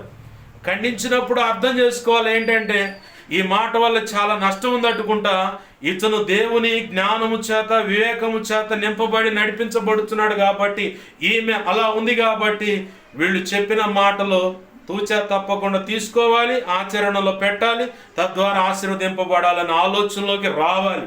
ఆమేన్, హల్లెలూయా. అలా రాకుండా నువ్వు చెప్పేదేంద్రా, నాకు పనికి మాలిందానా, నాకంటే సీనియరా, కూతురులాగుండు, కొడుకులాగుండు, ఇట్ట వాగేదంటే ఇక అట్నే పడతావు నష్టంలో. నీకంటే నువ్వు కన్న కూతురే కొడుకే కావచ్చు, కానీ దేవుని ఆత్మచేత నింపబడ్డప్పుడు నీవెదుర్కొని వచ్చినటువంటి అనుభవాలు కలిగిన ఆ జ్ఞానము ఎందుకు పనికిరాదు. కారణం ఏంటంటే ఆ వ్యక్తి దేవుని జ్ఞానం చేత నింపబడ్డాడు, దేవుని ఆత్మచేత నింపబడ్డాడు మొదటిగా. రెండవది దేవుని జ్ఞానం చేత నింపబడ్డాడు. అలాగనే మూడవదిగా దేవుడు అనుగ్రహించినటువంటి వివేకం ఎలా వచ్చిందంటే దేవుని ఎదుట భయభక్తులు నిలుపుట ద్వారా. ఆమేన్, హల్లెలూయా. తిమోతితో అంటాడు, 2 తిమోతి 2:7 నీకు అన్ని విషయాలు వివేకం కలుగునట్లు దేవుడు నీకు అనుగ్రహించును గాక అని. వివేచన కలుగునట్లుగా అన్ని విషయాలు వివేచనైనా దగ్గర సత్సంబంధాలు కలిగినటువంటి పదాలు 2. వివేచనైనా, వివేకమైన, ఈ రెండిటి లక్షణాలు ఒకే రకంగా ఉంటాయి కాబట్టి ఆ మాటలు 2 దగ్గర లక్షణాలు కలిగిన మాటలు అని చెప్తున్నాను నేను. ఎలా వస్తాయి అంటే దేవుని యందు భయభక్తులు నిలుపుట వలన, దేవుని యందు భయభక్తులు నిలపాలంటే ఎలా అంటే దేవుని యొక్క వాక్యం చేత నువ్వు నింపబడాలి. దేవుని వాక్యం చేత నువ్వు నింపబడాలి. దేవుని యందు భయభక్తులు నిలపాలి. దేవుని పాదాలు పట్టుకొని ప్రాధేయపడాలి, ప్రార్థనలు అడగాల. నా జ్ఞానం పెద్దదేం కాదయ్యా, నా హృదయం సరైనది కాదని సొలొమోను అడిగినట్లుగా ప్రారంభంలో అడిగాడు. మొదటి రాజులు 3 9, 10, 12 వచనాలు, మొదటి రాజులు 4 12, 29 వచనం ఇక్కడ కనపడతాయి. దేవుడు నన్ను అడగంగానే ఇచ్చినట్టు నువ్వు కూడా అడుక్కోవాలి. అయితే ఆయన వృద్ధాప్యం అందట సొలొమోను దేవుని యొక్క కట్టడల నుంచి దారి తప్పాడు. మొదటిగా అన్య స్త్రీలను పెళ్లి చేసుకోవటం వల్ల వారి యొక్క మనోభిష్టం అంటే హృదయం యొక్క వాంఛలను, దాన్నే మనోభిష్టం అంటారు. వారి యొక్క హృదయంలో ఉన్నటువంటి ఆ వాంఛలను, కోరికలను తీర్చడానికి ఈయన దేవుని యొక్క దేవుడు మొదటిగా చెప్పినటువంటి ఆ గ్రంథాల్లో చదివిన సంగతులన్నీ ఒక్క దెబ్బతో వెళ్ళిపోయింది. మూలం అదేనమాట, అసలు మూలం హృదయం. చివరికి ఏమైందో తెలుసా? ఏమైందేమో పాష్ గారు ఇంకొద్దులే భయం వేస్తుంది అంటారు. దేవునికి మహిమ కలుగును గాక, హల్లెలూయా. భయం వేస్తుందంటే ఎక్కడో ఏదో పొరపాటు ఉంది, అది చూసుకోవాలి, భయపడాలి, సరి చేసుకోవాలి, దేవుని పాదాలు పట్టుకొని కృపను వేడుకోవాలి, కనికరము చేత అంగీకరింపబడి ఆయన కోరుకున్నట్లుగా అడుగులు వేయాలి. ఆమేన్, హల్లెలూయా. అప్పుడు మాత్రమే మనము దేవుడు అంగీకరింపబడే రీతిగా, దేవుడు అంగీకరింపబడే మాట తేడా పడుతుంది. దేవుడు నిన్ను అంగీకరించే రీతిగా నువ్వు యోగ్యమైన పాత్రగాను ఉంటావు. ఆమేన్, హల్లెలూయా. సొలొమోను దారి తప్పటానికి కేంద్ర మూలం హృదయమే. అన్య స్త్రీలు ఉన్నారు, కానీ తనకు మోషే ద్వారా చెప్పబడిన ఆజ్ఞ చొప్పున రాజుల దగ్గర ధర్మశాస్త్రానికి సంబంధించిన ప్రతులు ఉన్నాయి. అది అనేక పర్యాలు చదివిన వాడు కాబట్టి అంత జ్ఞానాన్ని పొందుకున్నాడు ప్రార్థనా పూర్వకంగా. నీవు కూడా అడిగితే ఇస్తాడు దేవుడు. అయితే దాని నుంచి దారి తప్పకుండా నువ్వు అడగాల. సొలొమోను పండు వృద్ధాప్యమందు దారి తప్పినట్టుగా నేను ఉండకూడదు ప్రభువా. కొరింథీ పత్రికలో చెప్పావుగా, యుగాంతమందున్న మీకు బుద్ధి కలగటానికి అని రాశామని. అలాంటి పొరపాట్లు నేను పడకుండా సొలొమోను తర్వాత రాజ్యము చీలిపోయింది. ఏమైంది? 12 గోత్రాలు పరిపాలించాడు సొలొమోను. కానీ 10.5 గోత్రాలేమో ఒక పక్క అయ్యాయి, ఇశ్రాయేలీలు అని పిలువబడ్డారు. 1.5 గోత్రమేమో యూదులు అని పిలువబడ్డారు. మనష్షే, ఎఫ్రాయిం ఉన్నారు కదా, వాళ్ళలో ఒక తెగ యూదా జాతితో కలిసింది. మిగతా 10.5 గోత్రాలు ఇజ్రాయేలీలుగా పిలువబడ్డారు. 1.5 గోత్రీకులేమో యూదులుగా పిలువబడ్డారు. అందుకే యూదుల రాజుల గ్రంథమందు వ్రాయబడి ఉన్నది, ఇజ్రాయేలీల గ్రంథముల వృత్తాంతమందు వ్రాయబడి ఉన్నదని రాజుల గ్రంథాలు చదివితే కనపడుతూ ఉంటుంది. 2 రాజులు చివరిలో కనపడాయి అవే. ఈ చీల్పు అనేది ఎక్కడ జరిగిందంటే సొలొమోను వేసిన అడుగులను బట్టి, తీసుకున్న నిర్ణయాన్ని బట్టి చీల్పు అనేది వచ్చింది. అలాగనే శాపం కూడా వచ్చింది. ఏమొచ్చింది? చీల్పు వచ్చింది, శాపం కూడా వచ్చింది. ఏం శాపం వచ్చింది అంటే గతంలో చదువుకున్న ద్వితీయోపదేశకాండంలో తన యందు భయభక్తులు కలిగిన వారినేమో 1000 తరాలు ఆశీర్వదిస్తానన్నాడు. ఎవడైతే ఆయన ఆజ్ఞలకు వ్యతిరేకంగా బ్రతుకుతాడో 3 లేదా 4 తరాలను ఆ శాపమంతా వారి మీద ఉంటుందని చెప్పాడు. అలానే ప్రతి తరంలో ప్రతి ఒక్కరిని, సొలొమోను తర్వాత ప్రతి ఒక రాజుగా సింహాసనం మీద ఉన్న ప్రతి ఒక్కరిని దేవుడు కఠినంగానే పరీక్షించాడు. ఆ శిక్షను వారి మీదకు అనుమతించాడు. శిక్ష శిక్షే, న్యాయం న్యాయమే, కృప కృపే, కనికరం కనికరమే. నువ్వు సరిగ్గా నిలబడితే కనికరించబడుతావు, కృప పొందుకుంటావు. పిచ్చి పిచ్చి ఆలోచనలేసి నోటి మాటలు మాట్లాడుతుంటే అట్నే పోతా ఉంటవో లేదో తెలియదు. దేవుడు లేఖనం అంటే నా సొంత మాటలు కాదు ఇవి. ఇలా జరగటానికి కారణం ఏంటంటే సొలొమోను తన హృదయాన్ని దేవునికి వేరుగా చూసారా. మాట 2 రాజుల గ్రంథంలోన మొదటి రాజుల గ్రంథంలో అట్టుకుంటూ ఉంటుంది ఆ మాట. 11వ అధ్యాయము 9-10 వచనాల కింది భాగం చూస్తే దేవుడు 1-2 మార్లు సొలొమోను హెచ్చరించాడు. దేవుని నుంచి హృదయం పక్కకి వెళ్ళిపోయిందని రాసి ఉంది అక్కడ. ఈరోజు నీ హృదయము దేవునితో అంటు కట్టబడి ఉందా, లేదంటే దేవుడు చెప్పిన దానికి పక్కకి వెళ్ళిపోయి నీ హృదయం దేవుని నుంచి పక్కకు తొలగిపోయిందా? ఎందుకంటే నీ హృదయమే ఆయనకు కేంద్రం. 1 కొరింథీ పత్రిక 3వ అధ్యాయం 16-17 వచనాల్లో లేదా 13, 14, 15 వచనాలు గమనిస్తే, మీరు విలువ పెట్టి కొనబడిన వారని మీరు ఎరుగరా, అలాగనే మీ సర్వ శరీరము దేవునికి ఆలయమైనదని మీరు ఎరుగరా. మీ హృదయము దేవునికి ఆలయమైనది. ఆ హృదయాన్ని ఎవడు పాడు చేస్తాడో, ఆ దేవుని ఆలయమైనటువంటి హృదయాన్ని ఒక కోణంలో ఇది అర్థం. ఎవడైతే పాడు చేస్తాడో, పాడు చేసేది ఎవరు? నీ స్నేహితులు. పాడు చేసేది ఎవరు? నువ్వు ఒకవేళ ఆడపిల్లవైతే నీ స్నేహితురాళ్ళు. పాడు చేసేది ఎవరు? నీ తల్లో, తండ్రో, అక్కో, తమ్ముడో, చెల్లో, అన్నో, ఎవరో ఒకళ్ళు ఉంటారు.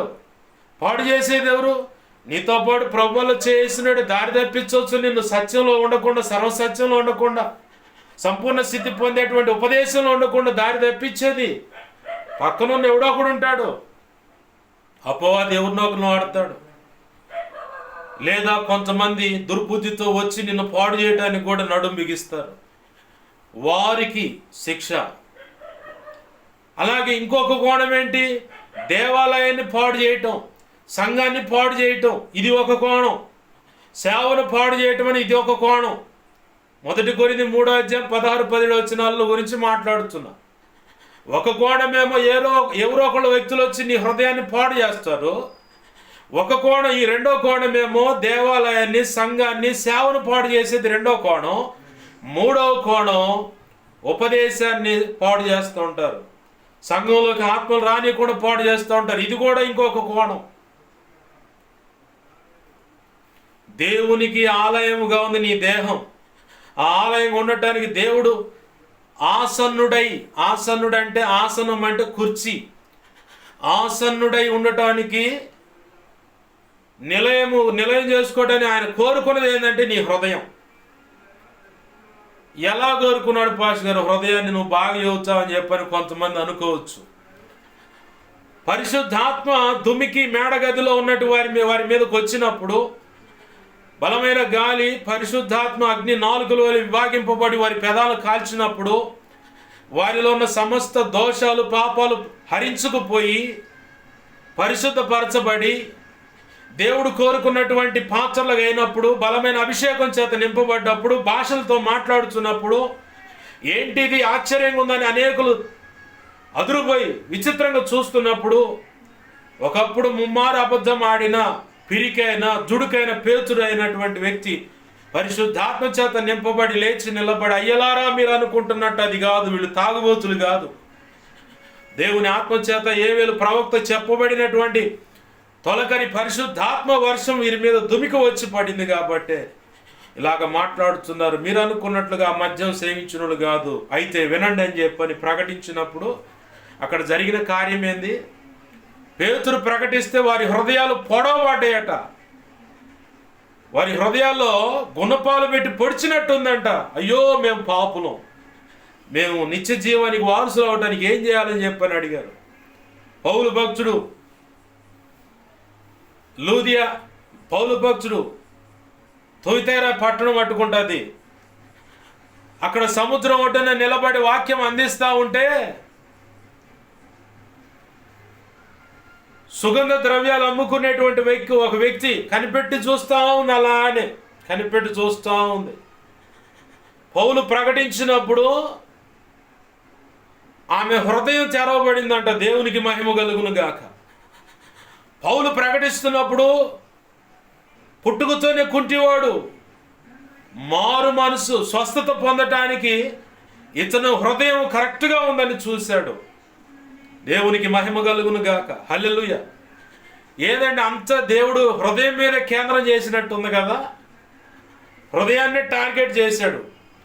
ఎందుకంటే మనిషి సర్వ శరీరాన్ని దేవునికి అప్పచెబుతాడు కానీ ఈ హృదయాన్ని అప్పచెప్పడు. ఈ హృదయంలో పుట్టే కోరికలను అణచటానికి, అవి ప్రభు చిత్తంలో కంట్రోల్లో ఉండటానికి కూడా దేవుని యొక్క అధికారానికి ఒప్పుకోడు. ఆడగూతురైనా మగవాడైనా యవనస్తులైనా ఒప్పుకోరు. ఎందుకంటే దేహమంతా సమర్పిస్తారు, ప్రతి విషయాన్ని దేవునికి అప్పచెబుతారు, అప్పచెప్పామని చెబుతారు, కానీ హృదయాన్ని మాత్రం దేవునికి అప్పచెప్పరు. ఎందుకంటే హృదయంలో ఆయన ఉన్నాడంటే ఆయన చెప్పే ప్రతి దానికి తొలగోడ,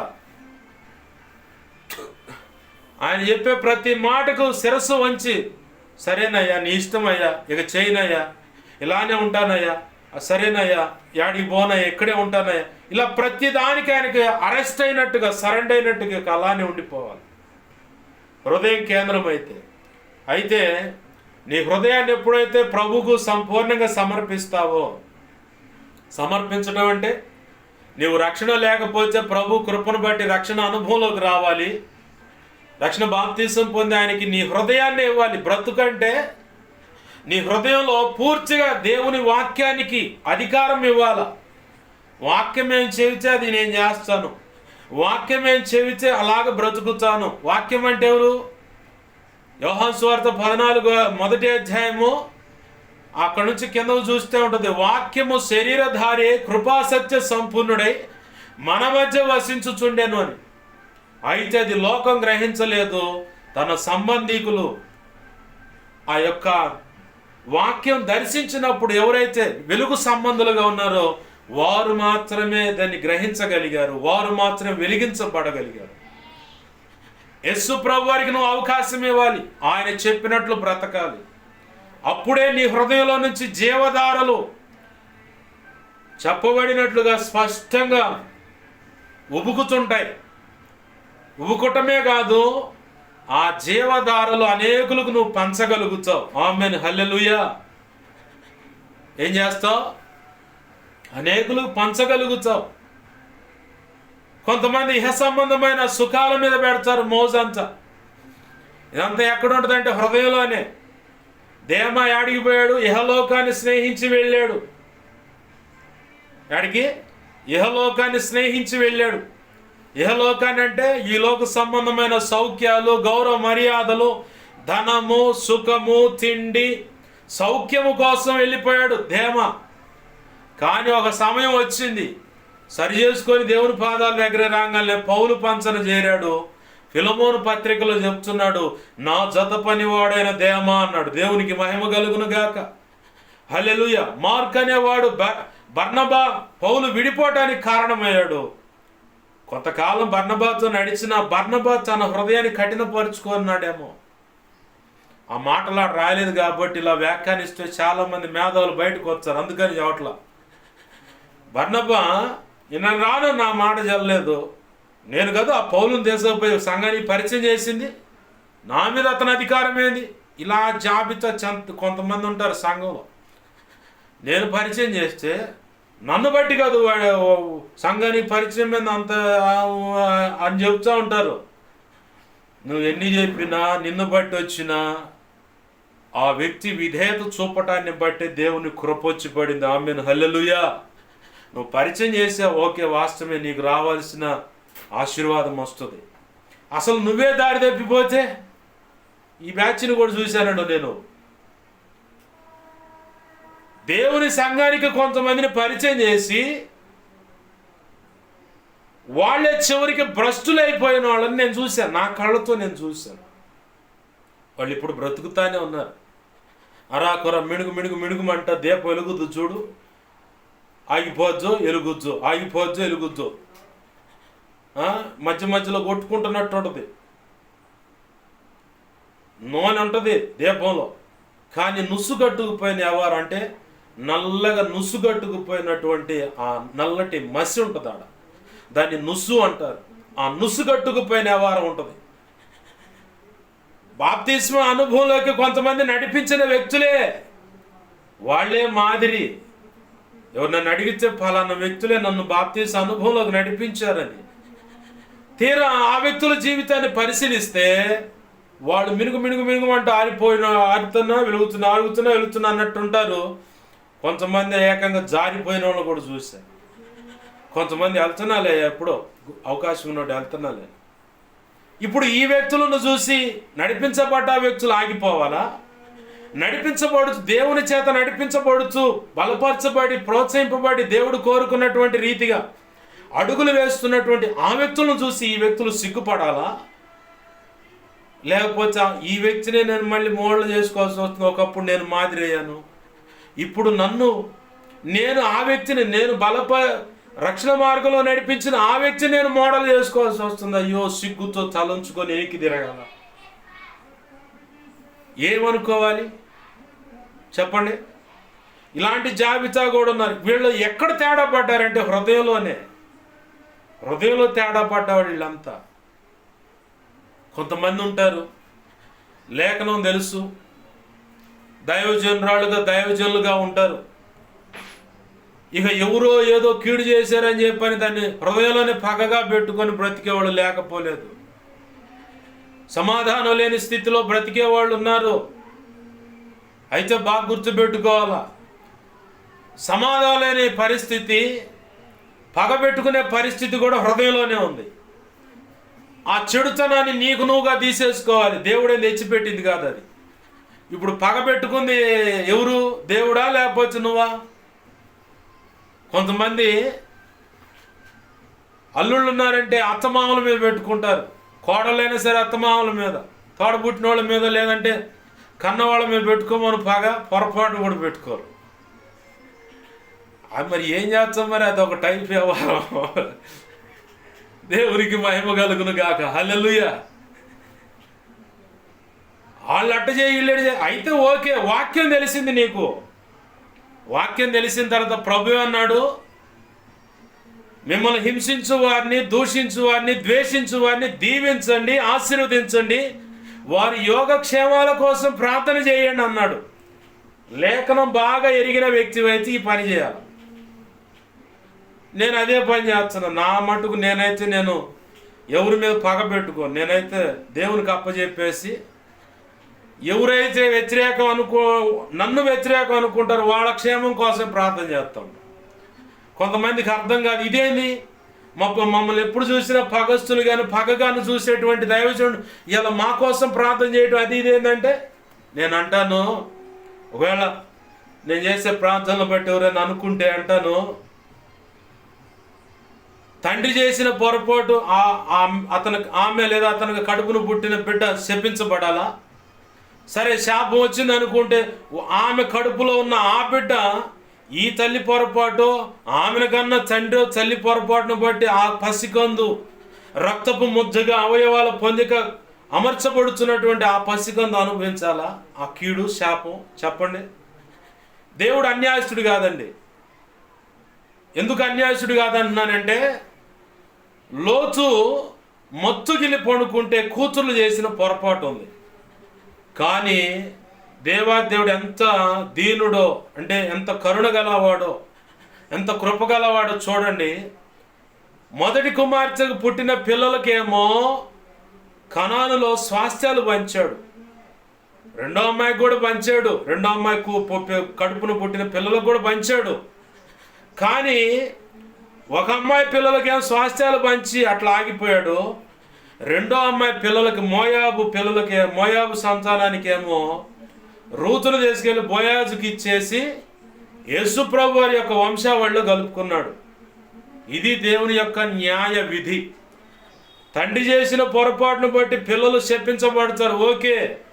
వారి కడుపును పుట్టిన పిల్లలు ఎందుకు శపించబడాలన్నది కూడా దేవుడు ప్రశ్నేసుకొని మరి న్యాయం తీర్చేటువంటి కరుణ గల, కృపగల, కనికర, కారుణ్యంతో కదిలిపోయేటువంటి దేవుణ్ణి నీవు నేను అనుసరిస్తున్నాం. ఆయన నజరేయుడగు దావీదు కుమారుడైన యూదాగోత్రపు సింహాన్ని పేరుగాంచిన 7 దీపస్తంభాల మధ్య సంచరించువాడని బిరుదు పొందినటువంటి యేసయ్య. ఆమేన్, హల్లెలూయా. దేవుని న్యాయం ఇది ఇంతే ఉండదు. మా మటికి నన్ను చూడరాదు, మా తాత చేసిన పొరపాటు, మా నాన్న చేసిన పొరపాటు అలా అని చెప్పి ఆయన అందరిని చేయలేదుగా. కొంత శ్రమ కీడు అనుభవించినా ఆయన కృపనిచ్చి రక్షించుకొని ఇలా ఆశీర్వాదకరమైన పాత్రగా నిలబెట్టుకున్నాడు అనేకులకు, అనేక వంశాలకు, కుటుంబాలకు, సమాజాలకి. అలాగే మా పితరుల వల్ల వచ్చిన శాపాన్ని కొట్టేసి శాశ్వత కాలమైన ఆశీర్వాదంగా నిత్య నిబంధన చేశాడు. ఆమేన్, హల్లెలూయా. ఇది దేవుని యొక్క న్యాయ విధి. తండ్రిగా ఒక తల్లిగా నువ్వు చేసిన పొరపాటు శిక్షే. కానీ నీ కడుపును పుట్టిన బిడ్డలు, వారి కడుపును పుట్టిన బిడ్డలు శిక్షించబడాలని న్యాయమేం లేదు. ఆయనకి చిత్తమైతే, ఆయన కృపదలిస్తే వారిని ఆశీర్వదిస్తాడు. లేదు మొండితనం కనపరిస్తే ఖచ్చితంగా కీడు అనుమతిస్తాడు. ఆయన న్యాయ విధులు కరెక్ట్గా అర్థమైతే నీకు అసలు ఏం ఉండదు, ధైర్యంగా ఆయన ఎదుటికే పోతావు. కొడతావా, కొట్టయ్యా. నువ్వు కొట్టినప్పుడు నేను ఏడ్చేటప్పుడు నా కన్నీరు చూసాను, తప్పిస్తావుగా, క్షమించుతావుగా. నా ధీమా అదే. పొరపాటు ఉందా, కొట్టయ్యా, నన్ను కొట్టు, దుమ్ము కొట్టైనా, మంచంలో పెట్టి నలిపోయినా సరే నేను కన్నీరు గారుస్తూ ఉంటే కదిలిపోయే దేవుడు కదా. ఆ కన్నీరు చూశాను, ఓ దేవా నన్ను క్షమిస్తావుగయ్యా. నా మొండి విశ్వాసం దేవుని పాద సన్నిధిలో ఆయన ప్రేమను గుర్తెరిగాను కాబట్టి, ఆయన జాలి గ్రహించాను కాబట్టి, ఆయన ఓర్చుకోవటం, సహించటం, ఎలా అయినా ఒక బిడ్డను, తన బిడ్డను హక్కును చేర్చుకొని ఆ నిత్యత్వంలో చేర్చుకోవాలని ఆ తపన లేఖన కాంచెలో నాకు ప్రస్ఫుటంగా తేటగా చూపించాడు కాబట్టి మొండిగా ఆయన దగ్గర పోతా. దేవునికి మహిమ కలుగును గాక. హల్లెలూయా. ప్రభునందు ప్రియమైన దేవుని బిడ్డలారా, బాగా గమనించండి. హృదయమే కేంద్రం అన్నమాట. నువ్వు హృదయంలో దారి తప్పావా, నీకుండే దరువు నీకుంటుంది, మళ్ళీ సరి చేసుకుంటావు. కాబట్టి ప్రభు అన్నాడు, పౌలు భక్తుడు అన్నాడు, అప్పుడైతే సున్నతి అనే ఆ క్రమం జరిగింది. ఇప్పుడు హృదయానికి సున్నతి జరగాలి. హృదయం మీద అనేక రకాల పొరలు ఉన్నాయి. అది ఒక్కొక్క ఆధ్యాత్మిక పరిపక్వత మెట్టెక్కుతున్నప్పుడల్లా ఆయనే నీకు గుర్తు చేసి తీసేపిస్తూ ఉంటాడు. నువ్వే తీసేసుకుంటావు, నువ్వే తీసేయాలి. ఈ పొరపాటు ఉందయ్యా, వాస్తవమే, ఒప్పుకున్నాను, క్షమించు ప్రభు అని. ఆజ్ఞలన్నీ బాగా ఎరిగిన వ్యక్తివై ఉంటే నీకు కూడా చూపిస్తాడు ఇది తప్పు. ఒక సేవకురాలుగా, ఒక సేవకుడిగా నువ్వు ఉన్నట్లయితే, లేఖనం అంతా తెలుస్తుంటే, ఒకవేళ ట్రైనింగ్ పొందిన సేవకురాలు అయి ఉంటే నీకు ఇంకా బాగా తెలుస్తుంది. ఎందుకంటే క్రాస్ రిఫరెన్స్లు అవన్నీ నీకు బాగా అర్థమవుతుంది. అలా అర్థమైన వ్యక్తివి కూడా నువ్వు పొరపాటు చేస్తూ ఒక వ్యక్తి మీద పగ, ప్రతీకారం, ద్వేషం, వ్యతిరేకత పెట్టుకుంటే దేవుడు క్షమించడు, నిన్ను క్షమించడు. మొదటిగా పరలోక ప్రార్థనలో ఏముంది, మా రుణస్థులను మేము క్షమించిన ప్రకారం మా రుణములను మీరు క్షమించండి. రుణం అంటే అక్కడ మా తప్పులను, మా ఎడల చేసిన వారి తప్పులు ఏమవుతున్నాయో వారిని మేము క్షమిస్తున్నాం. ఏ రీతిగా మేము క్షమిస్తామో అదే రీతిగా మాకు కూడా క్షమాపణ కలగాలి అని అడుగుతున్నాం, తెలియకనే. దాని అసలైన అర్థం అది. నేను అందుకే ఏం చేస్తాను తెలుసా, ఎవరి మీద పగ పెట్టుకొని దేవునికి అప్పచెప్పి నువ్వే చూసుకోయా. నాకు లేదు వాళ్ళ మీద ద్వేషం, వ్యతిరేకత, ప్రాణాలు తీస్తారని తెలిసినా సరే పెట్టుకోను. ఎందుకంటే దేవునికి అప్పచెబుతా, నేను క్షమించాను. అలాగే ఇంకొక వ్యక్తి దగ్గర ఈ వ్యక్తిని నేను ఎలా అయితే క్షమించానో ఆ వ్యక్తి దగ్గర నాకు క్షమాపణ దొరకాలి. ఆ లేఖనంలో దాగి ఉన్న మర్మమైనటువంటి సంగతి అది.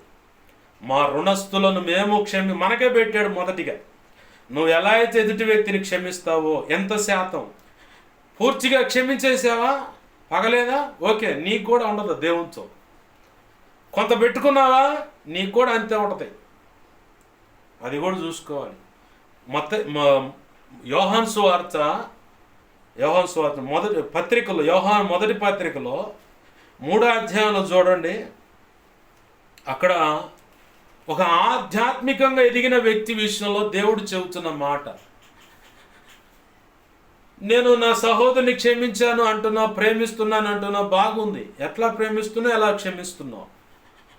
పూర్తిగా లేఖన జ్ఞానం ఎరిగినటువంటి వ్యక్తితోనే ఆ వ్యక్తి గురించి ఆ మొదటి యోహాను పత్రిక 3వ అధ్యాయం అంతా చదవండి. మీరు మొత్తం కలగలిపి చదువుతున్నా. ఇప్పుడు నేను నా సహోదరుడు అంటే ఒక విశ్వాసో, పరిచారకులో, లేదా సంఘ పెద్దలో, సేవకులో, నేను ప్రేమిస్తున్నట్టు బాగానే ఉంది, మరి హృదయంలో అంత పగెందుకు పెట్టుకున్నావు? ప్రభు అంటున్న లేఖనం ఏంటి? కాబట్టి భద్రంగా, అన్నిటికంటే ముఖ్యంగా భద్రంగా కాపాడుకోవాలంట. బంగారం మూలన ఇసిరేత్తవా? బంగారం కంటే ఇంకా విలువైంది వజ్రం, కోహినూరు వజ్రం అనుకుంది, లేదంటే ఏదో రాజుల కాలం వజ్రం ఎవరో గిఫ్ట్గా ఇచ్చారు, ఇసిరేత్వం మూలన? ఇసిరేలేవండి. కారణం ఏంది? అది విలువైంది. బాగా ఈ మధ్య ఒక హీరో ప్యాంటును వేరొక హీరోయిన్ బంగారంతో 3 కోట్లు ఏమో ఆ ప్యాంటు విలువ. ఆ మధ్యలో గుడుంబా శంకర్ ఏదో వచ్చింది సినిమా, దాంట్లో ఆ హీరో వేసుకున్న ప్యాంటు 3 కోట్లు ఏమో బంగారంతోనే చేయించారు. ఇంకొక హీరోయిన్ ఉంది, బంగారంతోనే శారీ చేయించుకుంది. ఇది పనికిరాదని పని మనిషి ముందు ఇసిరేస్తుందామా? వేయగలుగుతారా? ఆ మధ్యకాలం ఒక ఆయన చెప్పులకు అచ్చంగా వజ్రాలు ఒదిగిచ్చి మరి చెప్పులు చేయించుకోండి, ఇసిరేస్తారు దాన్ని. మరి క్షణికమైన అశాశ్వతమైన బంగారము, రత్నాలు, వజ్రాలు, రాసులు, వస్త్రాలన్నీ వాటినే జాగ్రత్తగా కనిపెట్టుకొని చూసుకుంటామే. మరి వాటన్నిటికంటే విలువైనది యేసు ప్రభువారు నిలయమై ఉండాలనుకున్నది నీ హృదయాన్ని ఎందుకు భద్రంగా కాపాడుకోలేకపోతున్నావు? నాకు చేతకాట్లేదు పాష గారంటే, దేవుని చేతుల్లోకి రా, ఆయనే భద్రంగా కాపాడుతాడు. ఇప్పుడు నేను ఉన్న ప్రభు కృపలో గతంలో ఒక ఆడపిల్ల నాతో కొన్నాళ్ళు మాట్లాడకుండా ఉంటే, నువ్వు ఏది కావాలంటే అది ఇస్తా అని చెప్పని ఫ్రీగా నేను మాట్లాడుతాను. రక్షణ పొందిన తర్వాత వ్యవహారం ఇది. ఆహా అవునా, సరే, నాకైతే ఆ వ్యవహారము, ఆ ఆఫర్ వద్దు, నీకు వందనాలు అని చెప్పని పక్కకు నేను మాట చెప్పాను. వాస్తవికంగా నువ్వు ఇచ్చిన ఆఫర్ అయితే నాకు వద్దు, కానీ శరీర కోసం శరీర సుఖాల కోసం నువ్వనే వ్యక్తి విషయమై నేను ఆలోచన చేయట్లేదు, కానీ జీవితాంతం కలిసి నడవటానికి, అంటే ఒక భార్యగా నిన్ను స్వీకరించడానికి మాత్రమే నా మనసులో ఉంది ఆలోచన. శరీర సుఖ సౌఖ్యాల కోసం నీ శరీరాన్ని కావాలని నేను ఈ ఆఫరు కోరుకోవట్లేదు. నాకు వద్దు, అవసరం లేదు, వెళ్ళిపో. ఇది వాస్తవం, దేవుడే దీనికి సాక్షి. ఇంకొక ఆడపిల్ల కూడా వచ్చింది, అంటే అపవాది ట్రయల్స్ అన్నమాట ఇవన్నీ, దేవుని పరీక్షలు కావచ్చు. ఇంకొక ఆడపిల్ల వచ్చింది, జామకాయలు కోస్తా ఉన్నాను, జామకాయలు కోయమని చెప్పంటే కోస్తా ఉన్నాను. అయితే ఆమె హృదయంలో ఉన్న కోరిక ఏంటంటే, సినిమా స్టైల్లో ఒక ఆడపిల్లని ఎత్తుకుంటారు కదా, ఆ టైపులో నేను ఎత్తుకోవాలనే ఆలోచనతో వచ్చింది ఆ వ్యక్తి. ప్రభు ముందుగానే గ్రహింపు ఇచ్చాడు. ఆ కర్ర ఒకటి ఉంటే ఇచ్చా, కోసుకోవడానికి అందట్లా. ఎట్ట అంటే ఆ పక్కన ఉన్న కుర్చీ తీసి ఇటు పక్కన పెట్టి ఎక్కమ్మా అన్న. ఏమన్నా ఆ కుర్చీ తెచ్చి పక్కన పెట్టి ఎక్కమ్మా. ఆమె ఇట్లా చేతులు జాడించుకొని మళ్ళీ ఎక్కి జామకాయ కోసుకొని వెళ్ళిపోయాను. దానికి అర్థం ఏంటి చెప్పండి? ఆడపిల్లలు బాగా తెలుసు. సినిమాల్లో కనుక హీరోయిన్ ఎత్తుకుంటే కోసుకున్నట్టు ఆ టైపులో ఆశించి వచ్చాయి. దేవుడిచ్చిన జ్ఞానం చొప్పున ఇలాంటి శోధనలో పడకుండా దేవుడు కాపాడాడు. అందుకే పరిశుద్ధత అయినా, సాక్ష్య జీవితమైన, అభిషేకమైన ప్రభువే కాపాడాడు. ఆమేన్, హల్లెలూయా. నేను శరీర సంబంధమైన మనసు కలిగి శరీరానుసారంగా అడుగులు వేసి వ్యక్తిత్వం అలా ఆలోచనలు కలిగి ఉంటే ఖచ్చితంగా ఎప్పుడో శారీరక సంబంధమైన ఆలోచనలు, కోరికల్లో పడిపోయి బీటుగా పడిపోయేవాడిని. సగటు విశ్వాసైనా, పరిచారకులైనా, సంఘ పెద్దలైనా, సేవకుల మీదైనా, పెండ్లైనా సరే అపవాది ఏదో ఒక కోణంలో వాళ్ళు శోధించి పడగొడటానికి, ఆడపిల్లనైనా మగవాళ్ళనైనా పడగొడటానికి ప్రయత్నం చేస్తాడు. ఇలాంటి శోధనలో అక్కడే లేఖనాన్ని, దేవుని కృపను వాడుకొని ఆయన జ్ఞానం చొప్పున పక్కకు తప్పించబడటానికి కృపను కోరుకొని పక్కకు పోవాలి. ఆ వ్యక్తులతోనే ఉంటావు, హద్దులు దాటకుండా జాగ్రత్తగా ఉంటావు. ఈ వ్యక్తి ఆ కోరికతోనే వచ్చారన్న గ్రహింపు నీకు అర్థమైంది. నాకు తెలుసు కొంతమంది ఆడవాళ్ళైనా ఆడపిల్లలైనా ఎటువంటి ఆశ కలిగి ఉన్నారో నాకు తెలుసు కొంతమంది. ఎందుకంటే నేను ఇంట్లో చేస్తున్న పనులు, నా తల్లికైనా ఇంట్లో చేసే పరిచయం, లేదంటే ప్రార్థన, భక్తి జీవితాన్ని బట్టి లేఖనమే సాక్ష్యం అండి. ఇది పరమగీతాల 1వ అధ్యాయంలో కన్యకలు అనేకులు నిన్ను ప్రేమించదరని ఒక మాట ఉంది. అలాగని ఇర్మియా గ్రంథంలో కూడా 31వ అధ్యాయం పట్టుకుంటుంది, స్త్రీలు నిన్ను ఆకర్షిస్తారనే మాట ఉంది. ఏం చేస్తారంటే వాళ్ళు ఆకర్షిస్తారని 30వ అధ్యాయము 31వ అధ్యాయంలోనూ ఆ మాట రాసి ఉంది. ఇర్మియా 31వ అధ్యాయము 22వ వచనం చివరి భాగాన్ని చూడండి. స్త్రీ పురుషుని ఆవరించును అనే మాట. భక్తిగల దైవజనుడు సతీష్ కుమార్ గారు చెప్తా ఉన్నాడు, నువ్వు మోకాళ్ళ అనుభవంతో భక్తి యథార్థంగా చేస్తూ పరిచయం చేసుకుంటావు. ఆడపిల్ల వచ్చి నీ కోసం అనేక మంది మగపిల్ల ఆశిస్తూ ఉంటారు. మగపిల్లగాడి వచ్చి నీ కొరకు అనేక మంది ఆడపిల్ల ఆశిస్తూ ఉంటారు. ఇట్లాంటి భర్త నాకు కావాలి, ఈ వ్యక్తి నాకు భర్తగా కావాలి, ఈమె నాకు భార్యగా కావాలని కోరుకుంటారు. నువ్వు పడి లోపలు కాయాల్సిన పని లేదు, వాళ్ళే వచ్చారు నీ వెనకాల పడారు. నాకు ఇది తెలుసు. కొంతమంది దైవజనుల జీవితాలు ఎదురైన అనుభవాలు కొంత గుర్తున్నాయి. కాబట్టి ప్రభువే నా హృదయాన్ని కాపాడుతూ ఉన్నాడు. కొంతమంది అనుకోవచ్చు, నేను చేస్తున్న పనులను బట్టి వాడు తేడా, వీడు ఏ కోరికలు లేవు అలా అయ్యానని. నేను చెప్పనా, ఒకప్పుడు నేను అంట్లు తోముతున్నా, గొడ్లో వాషింగ్ మిషన్లో ఉతుకుతుంటే వాళ్ళు ఇప్పుడు భయంకరంగా అంట్లు తోముతున్నారు, గొడ్లు ఉతుకుతున్నారు. వీడు శాతగాని అన్న వాళ్ళే ఆ పని చేస్తున్నారు. ఒకడైతే వాడి మర్మాంగాలని చూపించి తిట్టిండు, అవి అసలు పని చేయట్లే వాడికి. ఇప్పుడు వాడు ఏడే మళ్ళీ వచ్చిండు కాలనీలోకి. ఏంది ఎందుకు నాకు వచ్చినాయంటే, ఒకడు అనుకోవచ్చు వ్యవహారం లేదు అది అని. వ్యవహారం లేక అంత అణిచుకొని దేవుని కృపను బట్టి సద్దుమైన గుంటల్లా నా జీవితంలో, నా కుటుంబంలో ఎదురైన గాయాలు, అనుభవాలు, వాళ్ళు తెచ్చిపెట్టిన శాపాలు గ్రహింపులో పెట్టుకొని ఈ గడ్డం పెంచేది కూడా అందుకే, నేను నా భార్యకే నేను నచ్చాలని చెప్పని, మిగతా వాళ్ళంతా అప్పు అని చెప్పని మొఖాన్ని ఉయ్యాలని. ఇది వాస్తవం. దేవుని ఎదుట నేను ప్రేయర్ చేసుకుంటున్నా, ప్రార్థన చేసుకుంటున్నా అనుభవం. దైవజనులు కొంతమంది అడిగారు, శాలిమరాజులా గడ్డం పెంచుతున్నట్టే. కాదు, నన్ను చూసిన వాడికి అసహ్యం పుట్టి మొఖాన్ని ఉమ్మేసేంత పరిస్థితి కనపడాలి. అందుకే నేను గడ్డం పెంచుకుంటున్నాను. నేను గడ్డం తీస్తే నాకు తెలుసు నేను ఎంతమందిని ఎలా ఆకర్షిస్తానో నాకు తెలుసు. ఓ రోజు పెళ్లి చూపులకు 2009లో విక్టర్ ఏదో ఉంది అక్కడ, విక్టర్ స్టూడియో అనేది ఉంది ఏడంటే మార్కెట్ సెంటర్లో, ఫ్లైఓవర్ ఎక్కుతుంటే కనపడుతుంది ఇటు సైడ్ రైట్ సైడ్లో. ఆడ పెళ్లి ఫోటోలు దిగా 2009లో పెళ్లి చూపులకి. ఆ ఫోటోలు తీసిన తర్వాత నా కళ్ళు చూసి ఆ ఫోటోగ్రాఫరు దిద్దినోడు అంటాడు, నీ కళ్ళ సంగతి నీకు తెలుసా? ఏందన్నా, నాకు తెలుసు ఆ సంగతి. నీ కళ్ళల్లో కళ్ళు పెట్టి చూసిన ఆడపిల్ల నిన్ను అసలు వదిలిపెట్టదు, మర్చిపోదాను.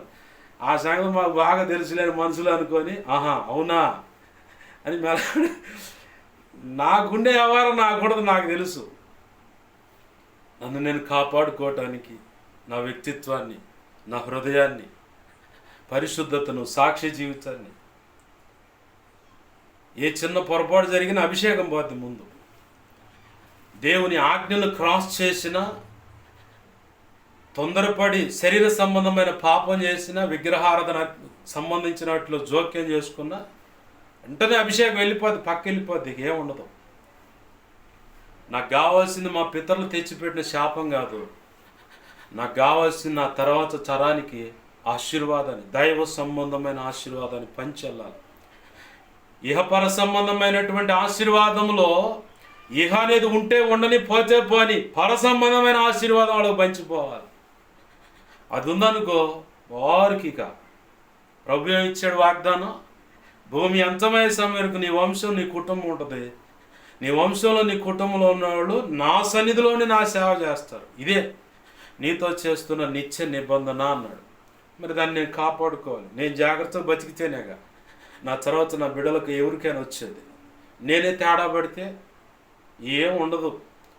గుంపులో గొర్రెలే, నలుగురితో నచానేలే, పాపులతో ఈడో పెద్ద పాపి అన్నట్టు చెప్పుకోవాల్సి వద్ది. ఆ బ్రతుకొద్దు నాకు. అందుకే నా హృదయాన్ని కాపాడుకుంటా ఉన్నాను. ఈరోజు దేవుడు నీతో సూటిగా మాట్లాడుతున్నాడు. నీ హృదయంలో జీవధారలు ప్రవహిస్తాయి. కాబట్టి అన్నిటికంటే ముఖ్యంగా నీ హృదయాన్ని భద్రంగా కాపాడుకోవాలి. ప్రభువుని అడుగు. లేఖనం ఇదే సామెతల గ్రంథంలో ఇంకో చోట ఉంది. అనేక పట్టణములు పట్టుకున్న వాడి కంటే తన హృదయాన్ని తన కంట్రోల్లో పెట్టుకున్నవాడే ధన్యుడు అని. ఎన్ని పట్టణాలు గెలుచుకుంటా పోయి సంపాదించుకున్నా హృదయం సరిగా లేకపోతే ఏమైంది? కోట్ల ఆస్తులు సంపాదించారు, మనశ్శాంతి, నెమ్మది, సమాధానం లేదని ఉరిపోసుకొని చచ్చారు. ఎందుకని?